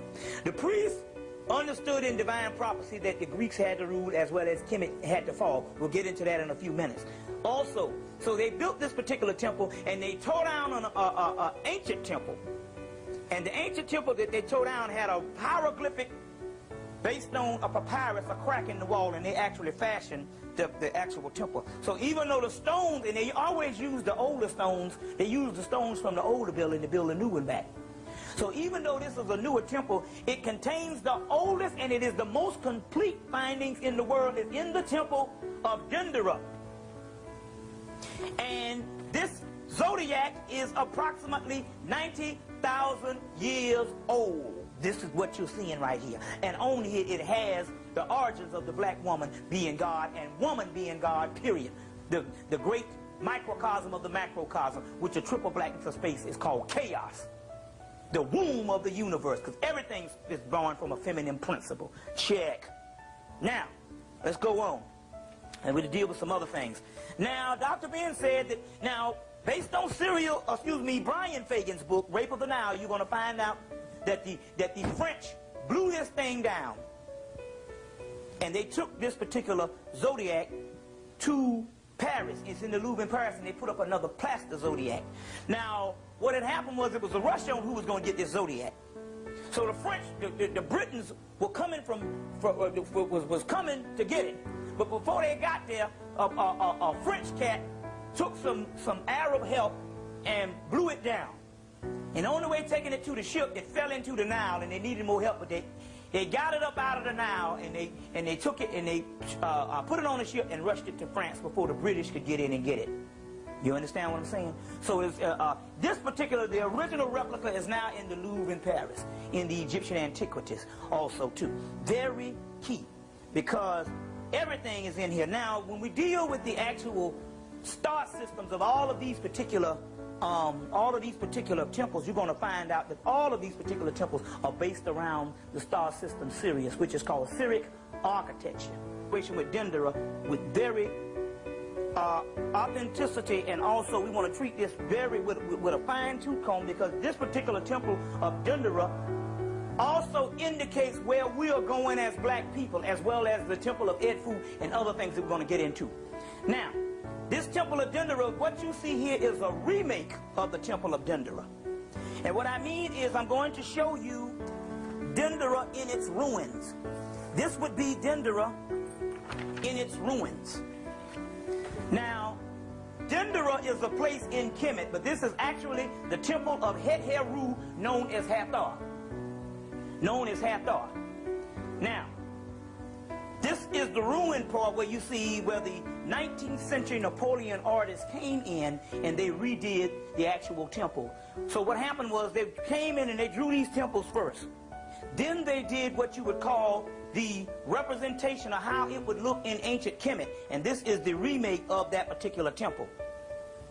The one that would look like how it would look in the ancient Kemet. Now you see heads here of the goddess Hathor, even though the white boy put a little bit of wider noses on, keener noses on them. The noses in actuality were in fact wider noses and all. And I have, let's see, I have a color picture of the temple of Dendera also. This would be a color picture done by an artist by the name of David Roberts. And there's a greater picture, but they don't show this picture much. By the artist David Roberts, an 18th century artist that traveled to Kemet and drew the temples before the paint fell off of them. Because each temple was painted white and it had the hieroglyphic of the Medunetta inscriptions painted. Every last one of those was painted. And this is one by David Roberts, whereas you can actually see the nose is a little bit wider. We'll go into some deeper details in a few minutes. But this particular temple of Dendera that we talk about, it's actually the temple of Hathor at Dendera. Dendera is the actual place in Kemet. And now some people have a thing where they say Greek names and all, but there's no such thing as Greek names. The Greeks, remember, the first Europeans could not talk until Africans or black people taught them. And the first 300 years of Greece was also black people.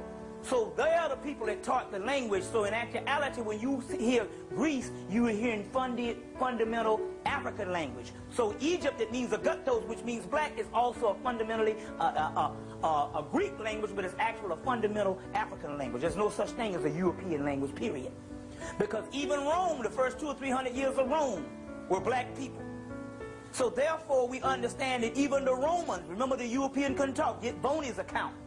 You understand where he said we taught them how to speak. So those particular people couldn't paint it in the 1800s before half of it miscegenated on into what you call the Arab race now. But you know, we understand about your Nubians, but I'm going to show you the same headdress in the 1800s. Right here, if you can zoom in, there is a picture of a black woman with wide, big lips and a wide nose, which is the same figure of supposed to be on the outside of the temple. This is on the inside of Dendera, drawn by David Roberts around in the late 1800s. As a matter of fact, we would say that this was actually in Nubia 1846 that he drew this particular part. Now, the next thing we want to deal with is I want to show you a color picture of what the temples used to look like on the inside of Dendera, or on the inside. I'm going to show you one from the temple of Isis at Philae, and I'm going to show you one that in actuality, well, it's a color picture, but this one is not at Dendera. Now, I showed you the columns, right? Now, we know that the columns are black, so you don't need to trip when I show you European pictures. We know that the Europeans was not doing things for us, right? This is a picture of the column. If you look at the column, you'll see that every piece of the column was painted. You understand? Every part of the columns were painted. And this is the column at Dendera. Now, let's go on. I also want to show you a real picture, color picture, of the inside of the temples. This is a color picture, and as you can see, I want you to zoom in on this. And as you can see, every particular piece of the temple was painted. Background was white, and the meta on it was all colored. So even though the outside of these temples that they drew this way, they didn't have time to color them in, but this is how the outside looked also too. Show you another representation of a colored temple. This temple is the colored from the with full color of the temple of Isis at Philae, which was the last temple that they closed. And right after they closed this temple, Europe went into a dark age. And this is also the color of the temple. This down here and also up here, you saw the different things. Every part was colored, even though they got a little bit of pinkish looking people on there. We know the deal. You understand that? Did you get it? That's the color. That's the color. I want to get that shot in there. The famous temple of Karnak, which is called a Pet-I-Su, or as Dr. Ben called it, Warit. What Dr. Ben calls it, Warit. Before we go on this, like I said, this is another color picture of Dendera before the color fell off. Now, this has got to be the best painting in the world because the French didn't even get there till the late 17th century, early, the womb of the universe, because everything is born from a feminine principle. Check. Now, let's go on. And we'll deal with some other things. Now, Dr. Ben said that, now, based on Brian Fagan's book, Rape of the Nile, you're going to find out that the French blew this thing down. And they took this particular zodiac to Paris. It's in the Louvre in Paris, and they put up another plaster zodiac. Now, what had happened was it was a rush on who was going to get this zodiac. So the French, the Britons were coming was coming to get it. But before they got there, a French cat took some Arab help and blew it down. And on the way taking it to the ship, it fell into the Nile, and they needed more help. But they got it up out of the Nile, and they took it and they put it on the ship and rushed it to France before the British could get in and get it. You understand what I'm saying? So it's, this particular, the original replica is now in the Louvre in Paris, in the Egyptian antiquities also too. Very key, because everything is in here. Now, when we deal with the actual star systems of all of these particular temples, you're going to find out that all of these particular temples are based around the star system Sirius, which is called Syriac architecture. That's the key, because that is the monument, that is heaven, and these are the monuments of heaven. Kemet was known as the heaven on earth. So as we go on. So Dr. Ben said that this is a fake one. He said there's a square zodiac, but he was mistaken for the simple fact that this is the real one that's in Paris. And the square zodiac was also on another side of the room. And that other zodiac on the other side of the room is this particular square zodiac. 2 levels of that square zodiac also. Now you want to get deeper into the astronomical part of the temples and the breakdown of the stars and the temples, you need to buy a book by the name of Norman Lockyer, or Lockyer, L-O-C-K-Y-E-R, J. Norman Lockyer. And that particular book is called The Dawn of Astronomy. Now, the key to this book is out of print, but now you can also go to, there's a new out-of-print book company called Kessinger, and they've just reprinted this Dawn of Astronomy in here. And in here they show different breakdowns of the Temple of Dendera, the Temple of Dendera. And so on one side of the hall, you have one zodiac that was in the ceiling. That's the round zodiac that I just showed you. But on another part of the ceiling, you would have the square zodiac. And this was in the temple ceilings. And they blew down the round zodiac. And for some reason, it's cut off because they left the black woman in the damn temple. But they blew it down. Now, so that's the square zodiac. Another form of that square zodiac that's in Dendera is also other forms that deals with noses in actuality were in fact wider noses and all. And I have, let's see, I have a color picture of the Temple of Dendera also. This would be a color picture done by an artist by the name of David Roberts. And there's a greater picture, but they don't show this picture much. By the artist David Roberts, an 18th century artist that traveled to Kemet and drew the temples before the paint fell off of them. Because each temple was painted white and it had the hieroglyphic of the Medunetta inscriptions painted. Every last one of those was painted. And this is one by David Roberts, whereas you can actually see the nose is a little bit wider. We'll go into some deeper details in a few minutes. But this particular Temple of Dendera that we talk about, it's actually the Temple of Hathor at Dendera. Dendera is the actual place in Kemet. And now some people have a thing where they say Greek names and all, but there's no such thing as Greek names. The Greeks, remember, the first Europeans could not talk until Africans or black people taught them. And the first 300 years of Greece was also black people.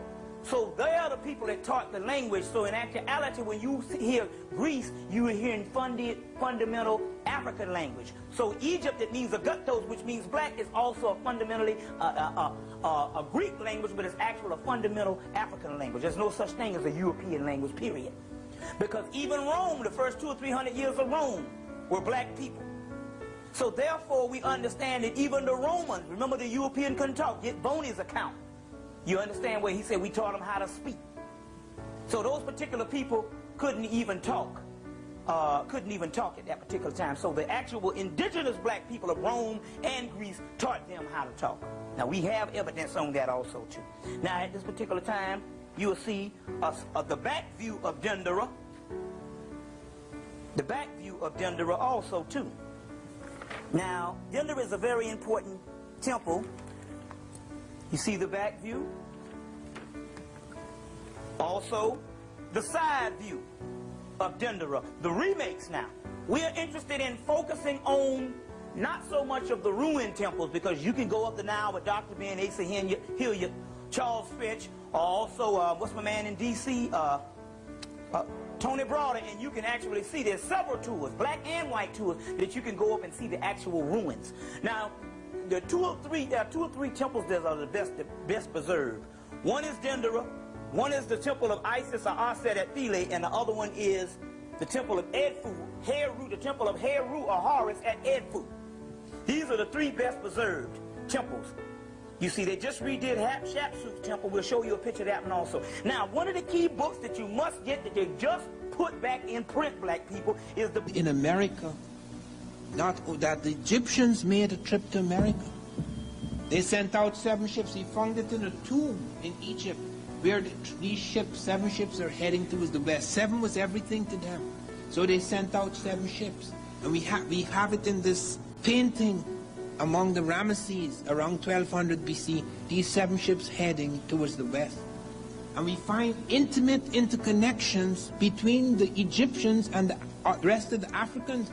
You come into this room, it would be hard to find a Native American. You go to Egypt, and it's hard to find an Egyptian. Lots of evidence of their links to the rest of Africa. Sheikh Anthony Up and Theophilo Benga presented, and it's in my new book, more than 100 words in Wolof a West African language, the language of GHETTOS.QUEENS, of more than 100 words which are identical in all their forms. That is utterly impossible. UNESCO surrendered. All of these big professors with all their big degrees and so, they had to surrender. Because these two super Africans proved beyond them, beyond the shadow of a doubt, that that's all a lot of nonsense. It's clearly what we say it is. And they surrender. It has been established beyond the shadow of a doubt. The connections between Egypt and the rest of Africa were extraordinary. We have Lady Lugar reporting on a visit of Egyptian pharaohs to Hausaland, an Egyptian golden breastplate found in an ancient layer in Nigeria, more than 100 Egyptian words in all their forms and variants found in Wolof, Diop's language. The African word for God, what is the word for God? Amen. You use it in your prayers. That's African. Amen. Jesus was in Egypt, you know. Out of Egypt shall I call my son. He wasn't an Egyptian, he was a Jew, but he went to Egypt. He was smuggled out by his uncle because they were killing off the firstborn. That's how Jesus landed up in Egypt. And the 7-day week is Egyptian. Egyptian golden breastplate found in ancient Nigeria. As I say, nearly 100 Egyptian words in all their forms presented to UNESCO. UNESCO had to surrender. They couldn't believe it.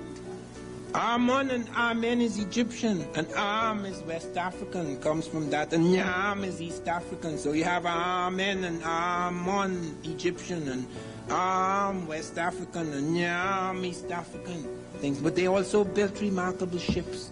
And we have evidence, not only they show their ships moving, but they show, it is shown about the Americans, the Popol Vuh, the Bible, the Quiche Maya. I have the Bible, the Quiche Maya, that shows blacks arrived in America before Christ.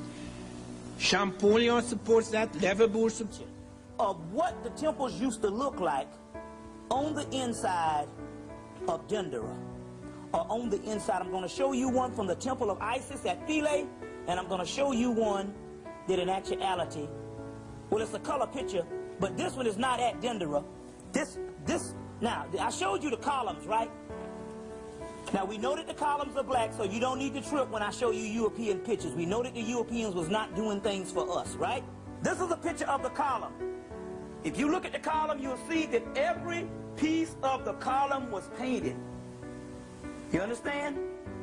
Every part of the columns were painted. And this is the column at Dendera. Now, let's go on. I also want to show you a real picture, color picture, of the inside of the temples. This is a color picture, and as you can see, I want you to zoom in on this. And as you can see, every particular piece of the temple was painted. Background was white, and the meta on it was all colored. So even though the outside of these temples that they drew this way, they didn't have time to color them in, but this is how the outside looked also too. Show you another representation of a colored temple. This temple is the colored from the with full color of the temple of Isis at Philae, which was the last temple that they closed. And right after they closed this temple, Europe went into a dark age. And this is also the color of the temple. This down here and also up here, you saw the different things. Every part was colored, even though they got a little bit of pinkish looking people on there. We know the deal. You understand that? Did you get it? That's the color. That's the color. I want to get that shot in there. The famous temple of Karnak, which is called a Pet-I-Su, or as Dr. Ben called it, Warit. What Dr. Ben calls it Warit. Before we go on this, like I said, this is another color picture of Dendera before the color fell off. Now this has got to be the best painting in the world because the French didn't even get there till the late 17th century, early, late 1800s, early 19th century. You understand what I'm saying? And late 1700s. Early 1800s, which is the 19th century. And this paint was still on there from 2,000, some of them 3,000 years old. Check. That you know that not only were they the best artists in the world, they said they would have 3 men working on one arm of a big statue at one time. You see. 3, 4, 5 men, and they would get it done like that. Interesting. Let me explain one thing right quick before it gets off my mind on how some of these temples were built. Let me explain this right quick. Let me show you what they use. Astrological is based on the stars in this particular, basically around the sun. You understand what I'm saying? In our solar system. Astronomy, or astronomical zodiac, deals with the zodiacal universe. This is an astronomical zodiac, which also is in this astronomical zodiac, an astrological zodiac. Now the book that now this is a key book. It's called Cyril Fagan's book. It's a book that the white boy took off the market because he was a part of the Royal Astronomical Organization in England. He found out, well, the white people were saying, well, we can't deny that Egyptian was the inventors of astronomy, but astrology, that's a whole other thing. That's Greece. So this particular white boy went back and studied the Temple of Dendera and all of the other temples, and he broke down and found out in an actuality that astrology was also started in Kemet too, and there's no kind of science that don't come out of Kemet or Egypt. Now he found this particular thing out, and they threw him out of the actual Royal Astrological Society, and as a result, he wrote a book called Astrological Origins by Cyril Fagan that now is out of print, but with some luck, I do have a copy of the book, so we can either get that printed or also too, you know, Raoul Nefer talks about this particular person in his book Medunetta 1. Also too, Medunetta 1. And also too, you can also go to certain libraries and get this particular book. I think the last printing was 1972 by Llewellyn Publications. Now, so this is an astronomical zodiac. Now, this particular zodiac, like I said, in this particular temple was built in Kemet, and it was, even though it was built in the Ptolemaic period of the Greece. Now, the Greece really didn't run Kemet. The Greece was actually scared. The Greek, excuse me, was actually scared of the Egyptian priests. So they would go. So the Egyptian priests would come to them and say, "Now we need a temple. You know what's going down?" And they would give them the money to build a temple or the manpower for at this particular time. The Ptolemies, when they were ruling, for the simple fact that they were scared in all of the actual Egyptian priests. So they did muscle around the other people. They didn't go up against the priests at this particular time. The priests understood in divine prophecy that the Greeks had to rule as well as Kemet had to fall. We'll get into that in a few minutes. Also, so they built this particular temple, and they tore down an ancient temple. And the ancient temple that they tore down had a hieroglyphic based on a papyrus, a crack in the wall, and they actually fashioned the actual temple. So even though the stones, and they always use the older stones, they use the stones from the older building to build a new one back. So even though this is easy, the Temple of Dendera is so important because what is on the inside of the Temple of Dendera? What is on the inside of the Temple of Dendera is the famous Zodiac of Dendera, or the Zodiac of the Temple of Hathor. Now this is very key. Now, if I may, I'll show you some things. I'll point out some things. This zodiac has the symbol of the heavens. It has the pictures of Isis as the pillars of heaven, and her son also, Heru, as also the pillars of heaven also. This particular stuff that's going on the inside is nothing but all of the stars. It represents all of the heavens. Right over here you see is a picture supposedly of a black woman that says, as above, so below. That's the law of correspondence, which means as above, so below. Now based on as above, so below, what you have is, this is the sky, this is the universe. And on the earth plane you have the god of the earth plane, which is in fact the black woman.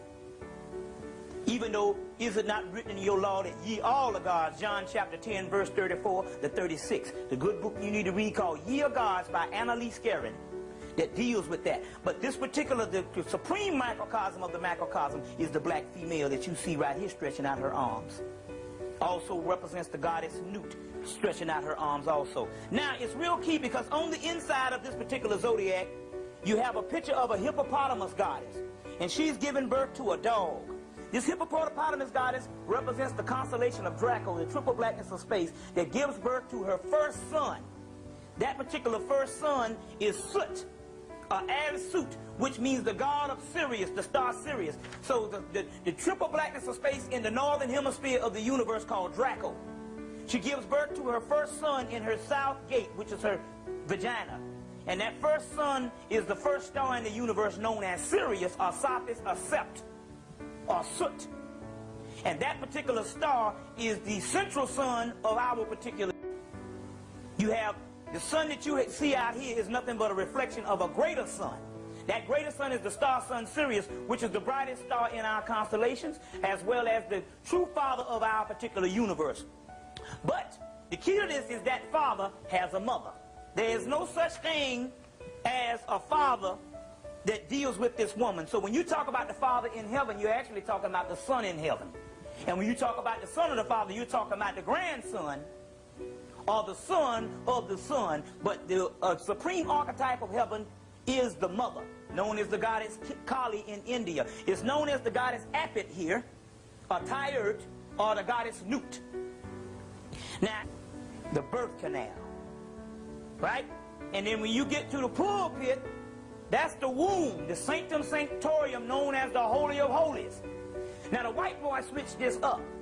In marriage, he has the woman coming down the aisle. But the sperm, a woman doesn't come down the aisle. A woman is the womb.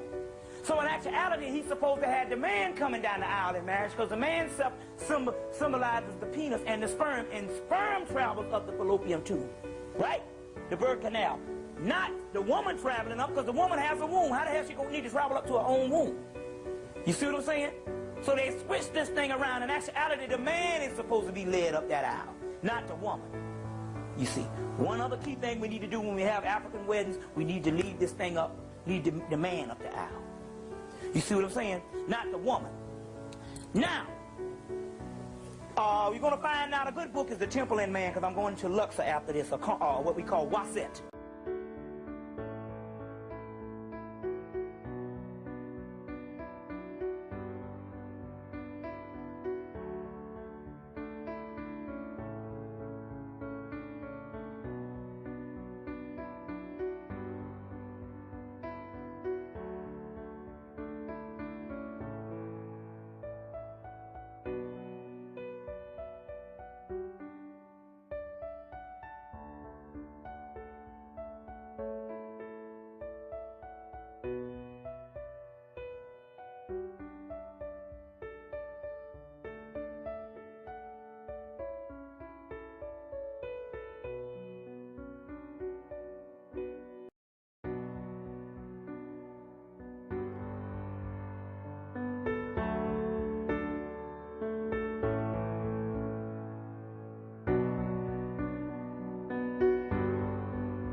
Symbolized the spiritual resurrection until the Romans corrupted it, and to the crucifix had nothing to do with crucifixion but for a spiritual resurrection that we're going to get into the lectures.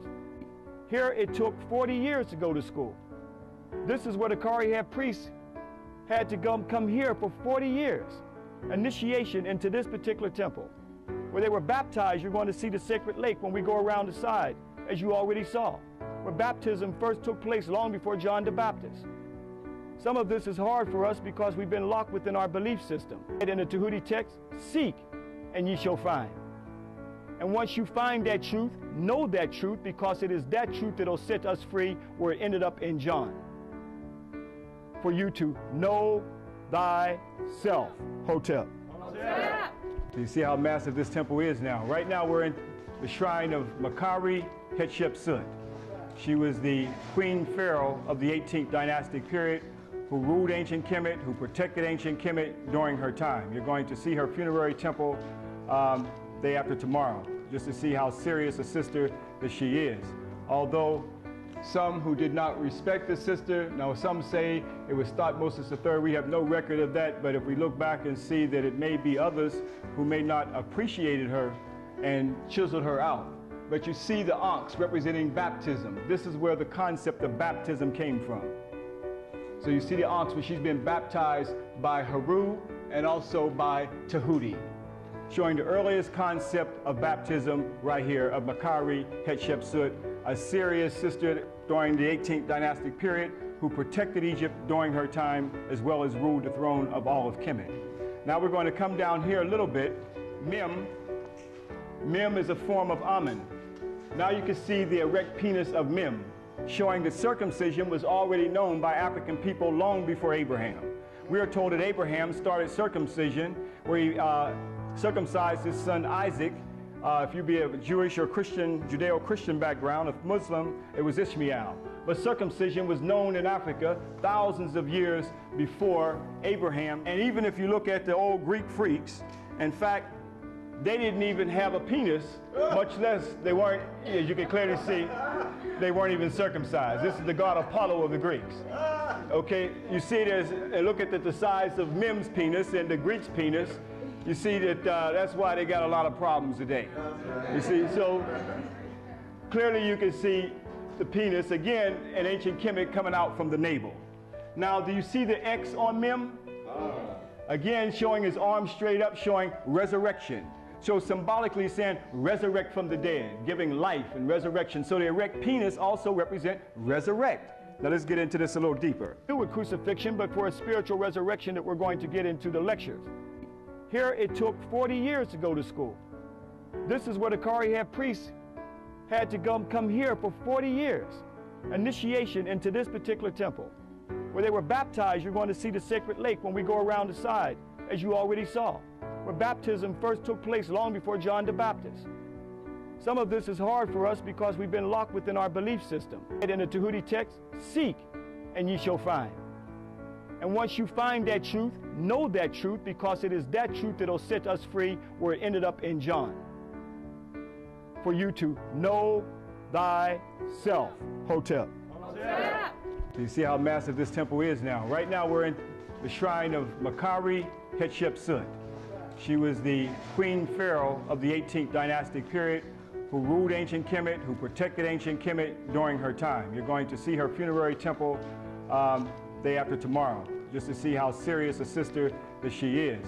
Although some who did not respect the sister, now some say it was Thutmose III, we have no record of that, but if we look back and see that it may be others who may not appreciated her and chiseled her out.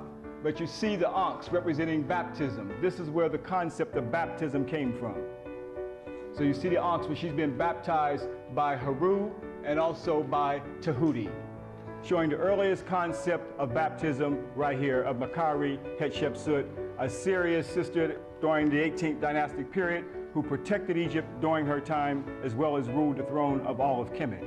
Now we're going to come down here a little bit. Mem is a form of Amen.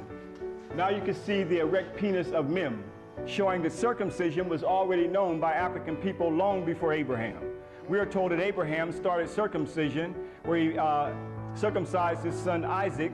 If you be of Jewish or Christian, Judeo-Christian background, if Muslim, it was Ishmael.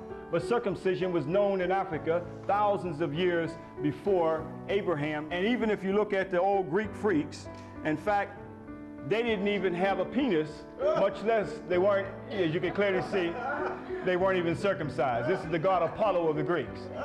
Okay, you see there's, look at the size of Mem's penis and the Greek's penis. You see that that's why they got a lot of problems today. You see, so clearly you can see the penis, again, in ancient Kemet coming out from the navel. Now, do you see the X on Mem? Again, showing his arms straight up, showing resurrection. So symbolically saying resurrect from the dead, giving life and resurrection. So the erect penis also represent resurrect. Now let's get into this a little deeper. So our ancestors had no problem showing the earliest concept of resurrection, showing Osiris is a hall of many columns. It's interesting because when we deal with this, you're going to find out, when I show you these hypostyle halls, I'm going to also show you one at the Temple of Isis, but I'm going to show it to you in color, which would be a very good representation to put your mind back into Kemet at that particular time. I'm also going to show you pictures of the Sphinx, the famous pictures of the Sphinx before the nose was blown off. Now, this is a picture of the hypostyle hall of Dendera. And as you can see, there's a grand procession going on, and there's many columns. Now, please note that these particular pictures, each one of the hieroglyphics in these particular columns that was built, they had hieroglyphics of Metanetta all over the temple. There was not a spot on any temple in Kemet where they didn't have Metanetta. The Greeks started trying to copy, and they could not put the Metanetta because the best artists in the world came from Kemet, or Egypt. Now, this hypostyle hall, and each one of the Metanetta was painted, and they had the white background. So I'll show you representations of that. So I want you to get your cameras ready and zoom in on some of these pictures to actually show the representation of the paintings of this hypostyle hall. Now, each one of these were painted, and this is the hypostyle hall of many columns at Dendera. Now, it's very interesting. This is a remake because we want to show not so much of ruins. You can see that in most Kemetic books or Egyptian books of the ruins, as well as going up the Nile. We want to show reconstruction because we're trying to put your mind back into the part of when the black man and black woman was at their greatest ever. You understand what I'm saying? So this is the hypostyle hall. There's processions going on. There is the light of the sun lighting up the actual place. So very key. Now let's go on the hypostyle hall at Dendera. Now this is very key. Now I want you to zoom in on this particular picture. I showed you before that in actuality, the actual nose that you see on the particular people when they remade Dendera, you actually see they have keen-shaped alkaline noses because the white boys tried to, didn't want to show the original thing. But David Roberts is one of the actual artists that drew some of the things, and when he sketched out some, there is a picture of the head on the inside of the temple, and I want you to zoom in on it because it is a picture of a black woman. Also, I have an actual picture. Now, this is a beautiful day because I got an actual picture of the ancient Egyptians on how they look. It was painted in the 1800s before half of it and miscegenated on into what you call the Arab race now. But you know, we understand about your Nubians, but I'm going to show you the same headdress in the 1800s. Right here, if you can zoom in, there is a picture of pictures of I think that's Osiris, or Osir. And these are particular parts. Now we get to the real juicy part, and this is the last part of it. Now we're going to go into one of the last pieces. Now, there's a smaller temple that is built at this particular grand temple. This smaller temple that is built is one of the most sacred temples of the world. It's a temple that is the temple of the Great Mother. Now let me explain. When you go down the aisle of a church, you say you're getting married. You know that aisle. That aisle, or if a church has a center aisle, that is the fallopian tube, the birth canal, right? And then when you get to the pulpit, that's the womb, the sanctum sanctorum, known as the Holy of Holies. Now the white boy switched this up. In marriage, he has the woman coming down the aisle. But the sperm, a woman doesn't come down the aisle. A woman is the womb. So in actuality, he's supposed to have the man coming down the aisle in marriage because the man symbolizes the penis and the sperm, and sperm travels up the fallopian tube, right? The birth canal. Not the woman traveling up because the woman has a womb. How the hell is she going to need to travel up to her own womb? You see what I'm saying? So they switched this thing around. In actuality, the man is supposed to be led up that aisle, not the woman. You see, one other key thing we need to do when we have African weddings, we need to lead this thing up, lead the man up the aisle. You see what I'm saying? Not the woman. Now, You're going to find out a good book is The Temple and Man, because I'm going to Luxor after this, what we call Wasset.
Find out why he was dismissed by Hitler, because Hitler sent around a circular saying that everyone in the diplomatic service has to sign a statement saying they're a pure Aryan.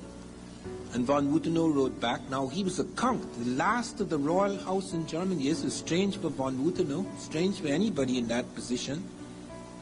Wrote back to say, there is no such thing as a pure Aryan. All people have black blood. Oh God, he had to flee after that, because Hitler would have gotten him. So I rushed off to Mexico to meet this strange man. And I went to his chateau. He'd heard about me because I had written him first and told him what I had done. And we sat in that place, okay?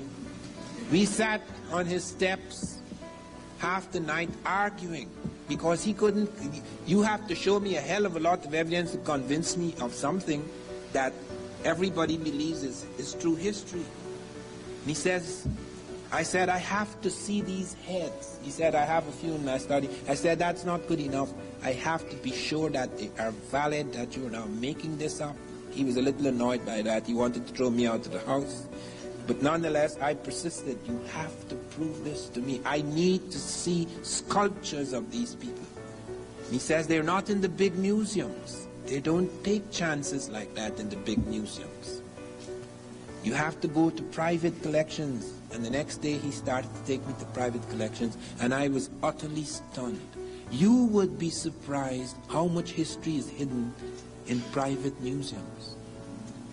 They don't allow these things in the big places. It's just like in Egypt. I am responsible for returning to the modern Egyptians the splinters of the Sphinx's nose and chin which Napoleon's army blew off. A friend of mine, Garland Roberts, an adventurer, he was in England. He went into the British Museum and he found that they had the splinters of the Sphinx's nose and chin. How he did that, but he's a fellow, he's a daredevil. He would risk his life just to prove a point. And I says, you go back there. I'm going to pay your way to Britain. You go back and photograph the damn thing. Pretend you are a, messenger boy, whatever it is. Get a job there. Get the damn thing. And he brought back startling pictures. And I called Sheikh Anta Diop, head of the radiocarbon laboratory in Dakar. He's dead now. He was the leading African scientist. And I got in touch with him and I told him what had happened.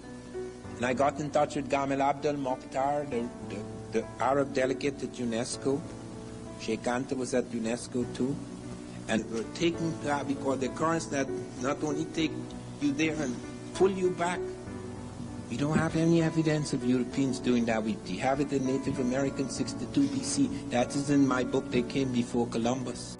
Before Christ, the Buduma people on Lake Chad. It's in my new book, Early America. You'll see the boat. The Africans built it. The current actually takes you into the Caribbean, to Brazil, or parts of South America, to Mexico, etc. Recently, listen to this. Look at the cheating going on. Look at the profound dishonesty of scientists. They found a Negro woman in Brazil, where the currents come from Africa, Caribbean, Brazil, etc. They found the Negro woman in Brazil 12,500 years old. That is even before the Native Americans.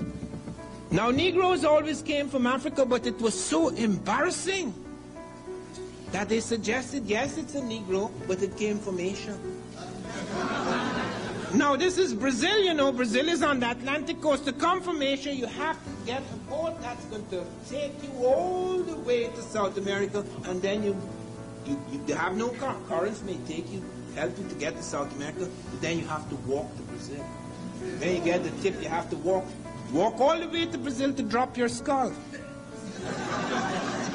And the New York Times ran the story like that, you know, thinking, and they even changed the name. When they found this Negroid woman, they call her Louisa, because the first human we found on earth is Lucy, an African.